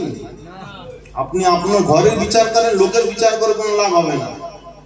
আজকে আপনার গোটা দিনটা হিসাব আপনি করেন। ফজরে আমার বাড়িতে কজন নামাজ পড়েছে, আমার বাড়িতে আজকে যে কজন ড্রেস করেছে, শরিয়াত অনুযায়ী ড্রেস করেছে কিনা, যে খানাটা আমরা খেয়েছি সুন্নাত তরিকা অনুযায়ী খেয়েছে কিনা, কি এগুলো ফলো করার দরকার আছে না? না। আল্লাহ নবী বললেন, আখিরি জামানায় কেউ যদি একটা সুন্নাত যদি কেউ আঁকড়ে ধরে রাখতে পারে, জিন্দা করতে পারে, আল্লাহ নবী বললেন 100 শহীদানের সওয়াব তার আমল নামায় আমার আল্লাহ দিয়ে দেবে। জোরে বলুন মুসলমান ছেলে মেয়েরা, নওজোয়ান তরুণেরা, এই নবী পাকের প্রেমিকেরা, আমার আপনার পীর দাদা পীর রহমাতুল্লাহ আলাইহি, তিনি আমল করে মুখে বলে দেয়নি আমি মুজাদ্দিদ, আমি মুজাদ্দিদ, আমি আল্লাহর ওলি, আমি আল্লাহর ওলি, আমি আল্লাহর সবথেকে প্রিয় বান্দা। এইরকম ভাবে তিনি এলান করেনি। আমি বড় পীর সাহেব এলান করেনি, মানুষকে নিয়েও বলাইনি, ভক্ত মুরিদদেরকে দিয়েও বলাইনি, মানুষের কাছে এলান করে দে, কাগজের মাধ্যমে মানুষের কাছে খবর পৌঁছে দে। আমি আবু বকর আল্লাহর সবথেকে প্রিয় বান্দা, আমি আবু বকর, আমি হলাম সবথেকে বড় পীর সাহেব। এই নওজোয়ান তরুণেরা, দাদা হুজুর রহমাতুল্লাহ আলাইহি তিনি মুখে করেননি, তিনি বাস্তবে আমল করে দেখিয়েছে। এই নওজোয়ান তরুণেরা, আমার আপনার পীর দাদা হুজুর রহমাতুল্লাহ আলাইহি তিনি দিনার গোটা লাইফটা, তিনি দিনার গোটা জীবনটা এমন ভাবে পরিচালনা করেছে। আপনি যদি দাদা হুজুরের জীবনী পড়ে, আপনি যদি দাদা হুজুরের হিস্টরি পড়ে, আর নবী পাকের জীবনী পড়ে, এমন করে বেশিরভাগ ম্যাক্সিমাম নবী পাকের সঙ্গে মিলে যায়। আপনি জোরে বলুন না সুবহানাল্লাহ। কি বললেন? দাদা নবী পাক সাল্লাল্লাহু আলাইহি সাল্লাম তিনি হারাম থেকে আমাদের বাঁচতে বলেছে। আমার দাদা যে হারাম থেকে বেঁচেছে। আপনি যদি এই সমস্ত জিনিসগুলো আপনি যদি ফলো করেন, দেখবেন রাসূলুল্লাহ জীবনের সঙ্গে আমার দাদা হুজুর রহমাতুল্লাহ আলাইহি তিনি পূর্ণাঙ্গ অনুসরণ করে চলেছেন। জোরে বলুন সুবহানাল্লাহ। আর আমরা তাই চলতে বললে আমরা পাই চলি, তাই চলতে বললে আমরা পাই চলি না। যুবকেরা, এই বয়সে হালকা বয়সে অনেক গুনাহ হয়ে যায়। যতদিন আপনি ইবাদত করেননি, শরিয়াত থেকে বিমুখ হয়ে আপনি চলেছেন, আল্লাহর কাছে ক্ষমা চান, আল্লাহর রাস্তায় ফিরে আসেন। অন্তত দিনে 5টা ওয়াক্ত নামাজ, আল্লাহর মসজিদে গিয়ে আল্লাহর কুদরতি কদমে একটু সেজদা করেন। কি গো নিয়ত করব? কি করব? হ্যাঁ, ইনশাআল্লাহ আমরা নিয়ত করব। কামিয়াবি হতেই বাবা, মুখের বলিতে কামিয়াবি নেই, আমল যদি বাস্তবে যদি না থাকে। মুসলমানের ছেলে মেয়েরা, নওজোয়ান তরুণেরা, এই দাদা পীর পাগলেরা, কোরআন সুন্নাত মেনে যদি না চলে, যুবক আজ দুনিয়া ছাড় পেয়ে যাবে, কিয়ামতের ময়দানে ছাড় পাবে না। কিয়ামতের ময়দানে, হাসরের ময়দানে যে মানুষরা শাফাআত পাবে, ওই মানুষটা আমার রাসূলুল্লাহ প্রেমিক হবে। এই নওজোয়ান তরুণেরা, রাসূলুল্লাহ চলবে, রাসূলুল্লাহ সুন্নাতের বাইরে চলবে, রাসূলুল্লাহকে প্রেম করবে না, নূর নবীকে ভালোবাসবে না, কিয়ামতের ময়দানে মাশারের দিনে রাসূলুল্লাহ শাফাআত পাবে না। এই নওজোয়ান তরুণেরা, দুনিয়ায় আপনি নবীর কথা মেনে চলার চেষ্টা করে আপনার চলার পথে ভুল হয়ে গিয়েছে, আমার নবী পাক আল্লাহর কাছে সুপারিশ করে আপনাকে জান্নাতি বানিয়ে দেবে। একটু জোরে বলুন না সুবহানাল্লাহ। কিন্তু দুঃখ বাবা এটা, আপনার নেতার প্রশংসা করলে আপনার খুব ভালো লাগবে, মজলিস পুরো জমে যাবে, ঠিক না বেটি? এখন যদি টিএমসি নেতার প্রশংসা করি, যারা টিএমসি ভক্ত মজলিস পুরো জমে যাবে, বিরাট খুশি। যারা আইএসএফ ভক্ত যদি প্রশংসা করি তারাও বিরাট খুশি হয়ে যাবে। এমন করে যে সিপিএম ভক্ত যদি প্রশংসা করি বিরাট খুশি হয়ে যাবে। কিন্তু নেতাদের নেতা ইমামুল মালায়েকা ইমামুল আম্বিয়া রাহমাতুল লিল আলামিন হুজুর পাক সাল্লাল্লাহু আলাইহি সাল্লাম তিনার যদি প্রশংসা করি তাদের মনে খুশি হবে। যারা আশিকে রাসূল, যাদের অন্তরে আমার রাসূল পাকের প্রেম রয়েছে, জোরে বলুন সুবহানাল্লাহ। নবীর প্রেম যদি সিনায় না রাখতে পারো, কামিয়াবি তোমরা পাবে না। বুঝাচ্ছে হুজুরের প্রেম ভালোবাসা সিনায় রাখো, যদি না রাখো সবকিছু বেকার হয়ে যায়, যা ইবাদত করছো সব বেকার হয়ে যায়। বাবেরা নওজোয়ান তরুণেরা, এই নবী পাকের প্রেমিকেরা, আমার নবী প্রেমের কথা একটু আপনাকে বলি। রাসূলুল্লাহকে প্রেম কেমন করতে হবে, রাসূলুল্লাহকে কিভাবে প্রেম করতে হবে। এই নওজোয়ান তরুণেরা, আল্লাহ নবী সাহাবী হযরত আবু বকর হুজুর তিনি নামাজ পড়েছে এবং আব্দুল্লাহ বিন উবাই সেও নামাজ পড়েছে। আবু বকর হুজুর হজ করেছে, এমন করে রোজা রেখেছে। আব্দুল্লাহ বিন উবাই হজ করেছে, রোজা রেখেছে। আবু বকর হুজুর জিহাদ করেছে, আব্দুল্লাহ বিন উবাই জিহাদ করেছে। এই নওজোয়ান তরুণেরা, আমার নবীর পিছনে আবু বকর নামাজ পড়েছে, আব্দুল্লাহ বিন উবাই নামাজ পড়েছে। কিন্তু যুবকেরা শোনো, আবু বকর হুজুর দুনিয়া জমিনে জান্নাতের সার্টিফিকেট পেয়ে গিয়েছে, আর আব্দুল্লাহ বিন উবাই সে দুনিয়ায় মুনাফিকের সার্টিফিকেট পেয়েছে। কিসের সার্টিফিকেট? মুনাফিকের। আর আবু বকর হুজুর জান্নাতের সার্টিফিকেট পেয়েছে। বাপেরা, তরুণেরা, যুবকেরা, কি জন্য জান্নাতের সার্টিফিকেট পেল? সবাই তো নামাজ পড়লো, সবাই তো রোজা রাখলো ঠিকই, কিন্তু আবু বকরের দরজা আমার আল্লাহ তো কেন বাড়িয়েছে? আবু বকর হুজুর নবীর পিছনে নামাজ পড়তো ঠিকই, কিন্তু আবু বকর হুজুরের সিনায় আমার আপনার নবী নূর নবীর জায়গা ছিল। আর আব্দুল্লাহ বিন উবাই ও নামাজ পড়েছে, ও রোজা রেখেছে, ও হজ করেছে, ও যে প্রয়োজন জিহাদ করেছে, কিন্তু ওর সিনায় আমার নবী পাকের প্রেম ছিল না। এই নওজোয়ান তরুণেরা, আল্লাহ নবী সাহাবী হযরত ওমর ফারুক রাদিয়াল্লাহু তাআলা আনহু আবু বকর হুজুরকে বললে, ও বাবা আবু বকর, ও বাবা আবু বকর, বাবা তোমার জীবনে যদি একটা রাতের নেকি যদি আমি ওমরকে দিয়ে দাও, আমার গোটা লাইফের নেকি তোমাকে দিয়ে দেব। এই যুবকেরা, তরুণেরা, আবু বকর জিজ্ঞাসা করলে, হে ভাই ওমর, কোন রাতের নেকির কথা বলছো তুমি? এই সময় ওমর হুজুর বলেছিলেন, যেই দিনেতে নবী মা নবীকে নিয়ে গায়ে সারে গিয়েছিলে, আর ওই যে রাতে সাপে দংশন করেছিল, ও আবু বকর, ওই রাতে নেকি আমি ওমরকে দিয়ে দাও। এই নওজোয়ান তরুণেরা, গোটা লাইফ ওমর হুজুর নামাজ পড়েছে, গোটা লাইফ আবু বকর হুজুর নামাজ পড়েছে, কিন্তু ওই রাতের নেকির মর্যাদা এত কেন আল্লাহ পাক বাড়িয়ে দিলে? আল্লাহ নবী বললে, লাউসিনা ঈমানু আবি বকরি লা যাদা ঈমানুহু। দুনিয়ার মানুষেরা, তোমরা শুনে রেখে দাও, আবু বকরের ঈমান যদি দাড়ি পাল্লার এক সাইডে রাখা হয়, আর গোটা পৃথিবীর মুমিন মুমিনদের ঈমান যদি দাড়ি পাল্লার দু সাইডে রাখা হয়, আবু বকরের ঈমানের পাল্লা ভারী হয়ে যাবে।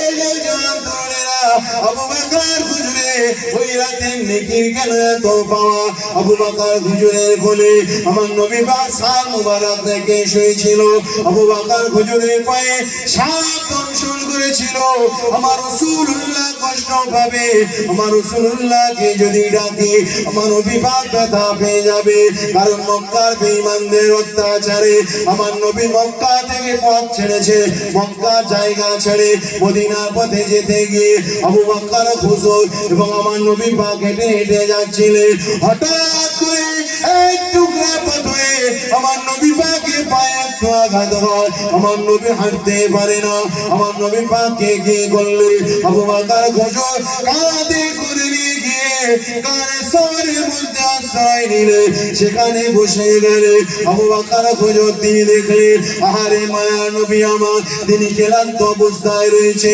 আমি আবু বকরের জীবনের চাইতে নবী পাকের জীবনের মূল্য অনেকটা বেশি আমি আবু বকর চলে গেলে কোনো ক্ষতি হবে না রে আহারে মায়া নবীর মহব্বতে আবু বকর হুজুর সাপের বিষের যারা যন্ত্রণা সহ্য করছে কিন্তু আমার নবী পাককে ডাকেনি একটু জোরে হবে না সুবহানাল্লাহ নারায়ে তাকবীর নারায়ে তাকবীর এটাই হলো পীরে বুঝাচ্ছে কথা আলেম উলামা হাক্কানি আলেম উলামাদের সঙ্গে থাকলে আকীদা নষ্ট হবে না বুঝাচ্ছে কথা আর দুনিয়ায় নামধারী শাররুল উলামা যারা বদমাইশ আলেম তাদের সঙ্গে থাকলে অনেক কোরআন হাদিস শুনতে পাবে কিন্তু আকীদা নষ্ট হয়ে যাবে বুঝাচ্ছে কথা আকীদা নষ্ট হয়ে যাবে হাক্কানি আলেম উলামাদের সোহবত থাকলে আকীদা নষ্ট হবে না কি গো আহলে সুন্নাতুল জামাত এই দলটার কি 200 বছর বয়স নাকি না নাকি আমার দাদা হুজুর যেদিন এসেছিলেন সেই দিন থেকে আহলে সুন্নাতুল জামাতের বয়স মানে আমার নবী থেকে আহলে সুন্নাত মানে আমার রাসূল পাকের সুন্নাত ওয়াল জামাত এবং মানে সাহাবীদের সুন্নাত সাহাবীদের তরিকা এই দল হলো আহলে সুন্নাতুল জামাত এই আহলে সুন্নাতুল জামাত এটাই হলো নাজাত প্রাপ্ত দল জোরে বলুন সুবহানাল্লাহ এই আহলে সুন্নাতুল জামাতে আপনাকে থাকতে হবে আর যদি আপনি অন্য মৌলবীদের দলে চলে যান ফতোয়া তো এমনি আপনাকে শুনতে হবে কি গো আমরা এই যে 5 টাকা 10 টাকা 1000 2000 5000 করে জোগাড় করে কি অনেকে হজে যাওয়ার নিয়ত করি কি করি না কি অনেকে উমরায় যাওয়ার নিয়ত করি তো নাকি যাদের পয়সা নেই 1 লাখ টাকা মোটামুটি জোগাড় করে একটু উমরাতে ঘুরে আসলে মনটা শান্তি হয় তাই তো নাকি ফতোয়া জানেন তো শাররুল উলামাদের ফতোয়া কি জানেন মানে শয়তান উলামা ঢ্যামনা উলামা ওদের ফতোয়া হলো যে আমরা তো মানে গরিব মানুষ একটু আমরা মদিনায় যাব আহারে রাসূলুল্লাহর রওজাকে একটু দেখব তাই না একটু দূর থেকে সালাম জানাবো এটা মনে আশা থাকে কি থাকে না কেউ যদি উমরা কিংবা হজে যাবার যদি নিয়ত করে আর যদি মনে মনে ভাবে যে আমি একটু রাসূল পাকের রওজায় গিয়ে একটু দেখবো একটু সালাম দেবো একটু জিয়ারত করব বলে তার জন্য উমরা বলো হজ হলো করা বেদাত জোরে বলো নাউজুবিল্লাহ কি গো আমার নবী পাক সাল্লাল্লাহু আলাইহি ওয়াসাল্লাম বললেন যে মান যারা কবরি আজাবাত লাহু শাফাআতি যে ব্যক্তি আমি রাসূলুল্লাহ আমার রওজা মুবারক জিয়ারত করবে তার জন্য আমি নবী আমার শাফাআত ওয়াজিব হয়ে যায় জোরে বলুন সুবহানাল্লাহ নারে তাকবীর নারে তাকবীর আমার সেই নবী থেকে মানুষকে দূরে সরাতে চাইছে কি চাইছে না কি গো সেই নবী থেকে দূরে সরে আসলে হবে না তারা ফতোয়া মারছে নবীর কাছে যাওনি আর কয়েকশো বছর আগে আপনার বাদশা নুরউদ্দিন জাহাঙ্গীর নাম শুনেছেন তো নাকি লাশ চুরি করার ঘটনা তারা ইহুদিরা ডাইরেক্ট চেয়েছিল রাসূল পাক সাল্লাল্লাহু আলাইহি ওয়াসাল্লাম জিসিম মুবারক থেকে চুরি করে মানে গায়েব করে দেবে আর মানুষকে বলে বলে বেড়াবে দেখ রাসূল মানে তোদের নবী নাকি হায়াতের নবী দেখ কবরের ভেতরে নেই মানুষ গিয়ে বোকা বেনে যাবে ইসলাম থেকে মানুষ বেরিয়ে আসবে তাদের চক্রান্ত কি ছিল নবী থেকে দূরে সরানো আর এই যুগে কিছু ভণ্ড রয়েছে তারা চক্রান্ত করছে নবী থেকে মানুষকে দূরে সরানো কি গো এনএফটি কারা কারা করে এনএফটি জায়েজ আছে হ্যাঁ কি গো ওই ইহুদি ওলামাদের ফতোয়া শোনা অনেক ওই যে মানে সারা জীবন দেখেনি, জীবনে কখনো ইউটিউবে ফেসবুকে দেখেনি গো, বুঝলেন? এখন ইউটিউবে সার্চ করছে যে এনএফটি করনা জায়েজ है, এনএফটি করনা হারাম আর হালাল, হারাম না হালাল এনএফটি করা। কুতাগা সেই মানে মৌলবি চুরমুল কলপ করা, দাড়ি মানি সব কলপ করা, এসে মোটামুটি একটা পেছনে ব্যাকগ্রাউন্ড দিয়ে আর এডিটিং এর মাধ্যমে ব্যাকগ্রাউন্ড রিমুভ করে বেশ হাদিসের কিতাবগুলো বসিয়ে দিয়েছে, যেন বিরাট বড় মুহাদ্দিস এখন বসে বসে ফতোয়া দিচ্ছে যে এনএফটি করা জায়েজ আছে। আর কিছু ছেলে ওই এনএফটি তে ব্যস্ত হয়ে গিয়েছে, বুঝলেন? আমি যারা জানেন তারা ঠিক আছে, আর যারা জানেন না তাদের জানার দরকার নেই, ঠিক না বেঠিক? মানে শয়তান লেগে যাবে, বুঝলেন? শয়তান লেগে যাবে, বুঝলেন? এখন মানে নোংরা জায়গা যদি আমরা বলি নোংরা জায়গায় যাস না, ও বলবে এখন ঘুরে এসে দেখি না মানে কিরাম নোংরা, ঠিক না বেঠিক? তো এনএফটি যেটা মূলত আপনার ছবির উপরে ব্যবসা করা হয়, বুঝলেন? কেউ ইসলাম শরিয়াতে ছবি অঙ্কন করা হারাম না হালাল? হারাম। আর হারাম জিনিসের বেচা কেনা হারাম না হালাল? কেউ যদি মদের ব্যবসা করে হারাম হবে না হালাল হবে? তাহলে ছবি অঙ্কন করে বিক্রি করা মূলত এনএফটি তে বেশিরভাগ ছবি বিক্রি হয়, ঠিক না বেটি? এই সমস্ত জিনিসগুলো বিক্রি হয়। শেয়ার মার্কেট আপনি করতে পারেন, যে হালাল ব্যবসা যেগুলো রয়েছে। শেয়ার মার্কেট মানে আমরা দুজনে শেয়ারে ব্যবসা করছি, লস খেলে দুজনেই খাবো, লাভ হলে দুজনেই হবে, বুঝলেন? শেয়ার মার্কেটের বলে। দেখা যাচ্ছে একটা ব্যবসায় রুবেল ভাই ধরেন আপনার 10 লাখ টাকা দরকার, রুবেল ভাই এখন 20 লাখ টাকা দিল, আমি 8 লাখ টাকা দিলাম। এখন লাভ হলে আমার 80% লাভ, এনার 20% লাভ। আর যদি লস হয় আমার 80% লস খাতে হবে, ইনি 20% লস খাবে। এই ব্যবসাটা কি হালাল ব্যবসা, বুঝলে? আর এরকম ভাবে যদি কেউ ব্যবসা করে ঠিক আছে, কিন্তু ওই যে এনএফটির নামে যে একটা ছবিকে তুলে দিল মার্কেটে, আপনার নামে আপনি রেজিস্ট্রি করলেন, পয়সা দিয়ে কিনলেন, ওটা আর একটা ওইটা আরেকজনা কিনলো, এরপরে আপনি আরেকজনকে যুক্ত করলেন, আরেকজনকে যুক্ত করলেন, আপনি যে কমিশন এগুলো পালেন, এই সব কিছু হলো হারাম। কারণ হারাম জিনিসের উৎস, মেন উৎস কিসে?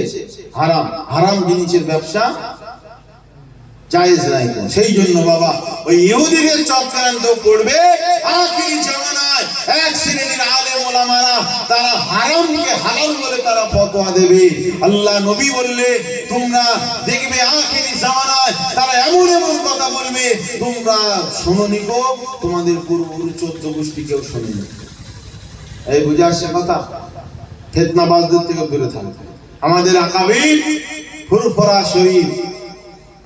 শরীফের যেনারা বিজ্ঞ আলেম রয়েছেন, হাক্কানি আলেম রয়েছেন, তাদের সোহবতে বসবেন, তাদের থেকে জ্ঞান, এবং যারা সিলসিলার আলেম, আপনাদের মসজিদের ইমাম, আপনাদের আশেপাশের আলেম ওলামা মুফতিয়ানে কেরাম, তাদের সোহবতে থাকবেন।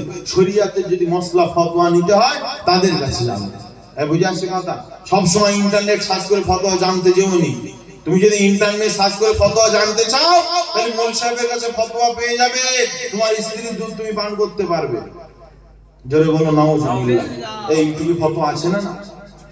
সব আপনি একটা খুঁজবেন আর একটা হয়ে যাবে। আমরা হানাফি মাযহাবের মানুষ, আমরা জানি 3 তালাকের পরে আর বউ পাওয়া যায় না। পাওয়া যায়? যদি অন্য জায়গায় বিয়ে হয় তাহলে ঘুরে পাবো, তাই তো নাকি? কিন্তু তাদের ফতোয়া যদি একসঙ্গে যদি 3 তালাক দিয়ে দেয় ও তালাক হবে না। এখন যে এখন বউকে রাগের মাথায় তালাক দিয়ে ফেলেছে, এখন ছাড়তে চাইনি, এখন তার তো ওই ফতোয়া তো পছন্দ হবেই হবে, হবে কি হবে না? আর আমাদের সমাজে ওরকম বউ তালাক দে, আবার ওই বউ নিয়ে অনেক ঘরও করছে, এটা হারাম। নারে তাকবীর, নারে তাকবীর।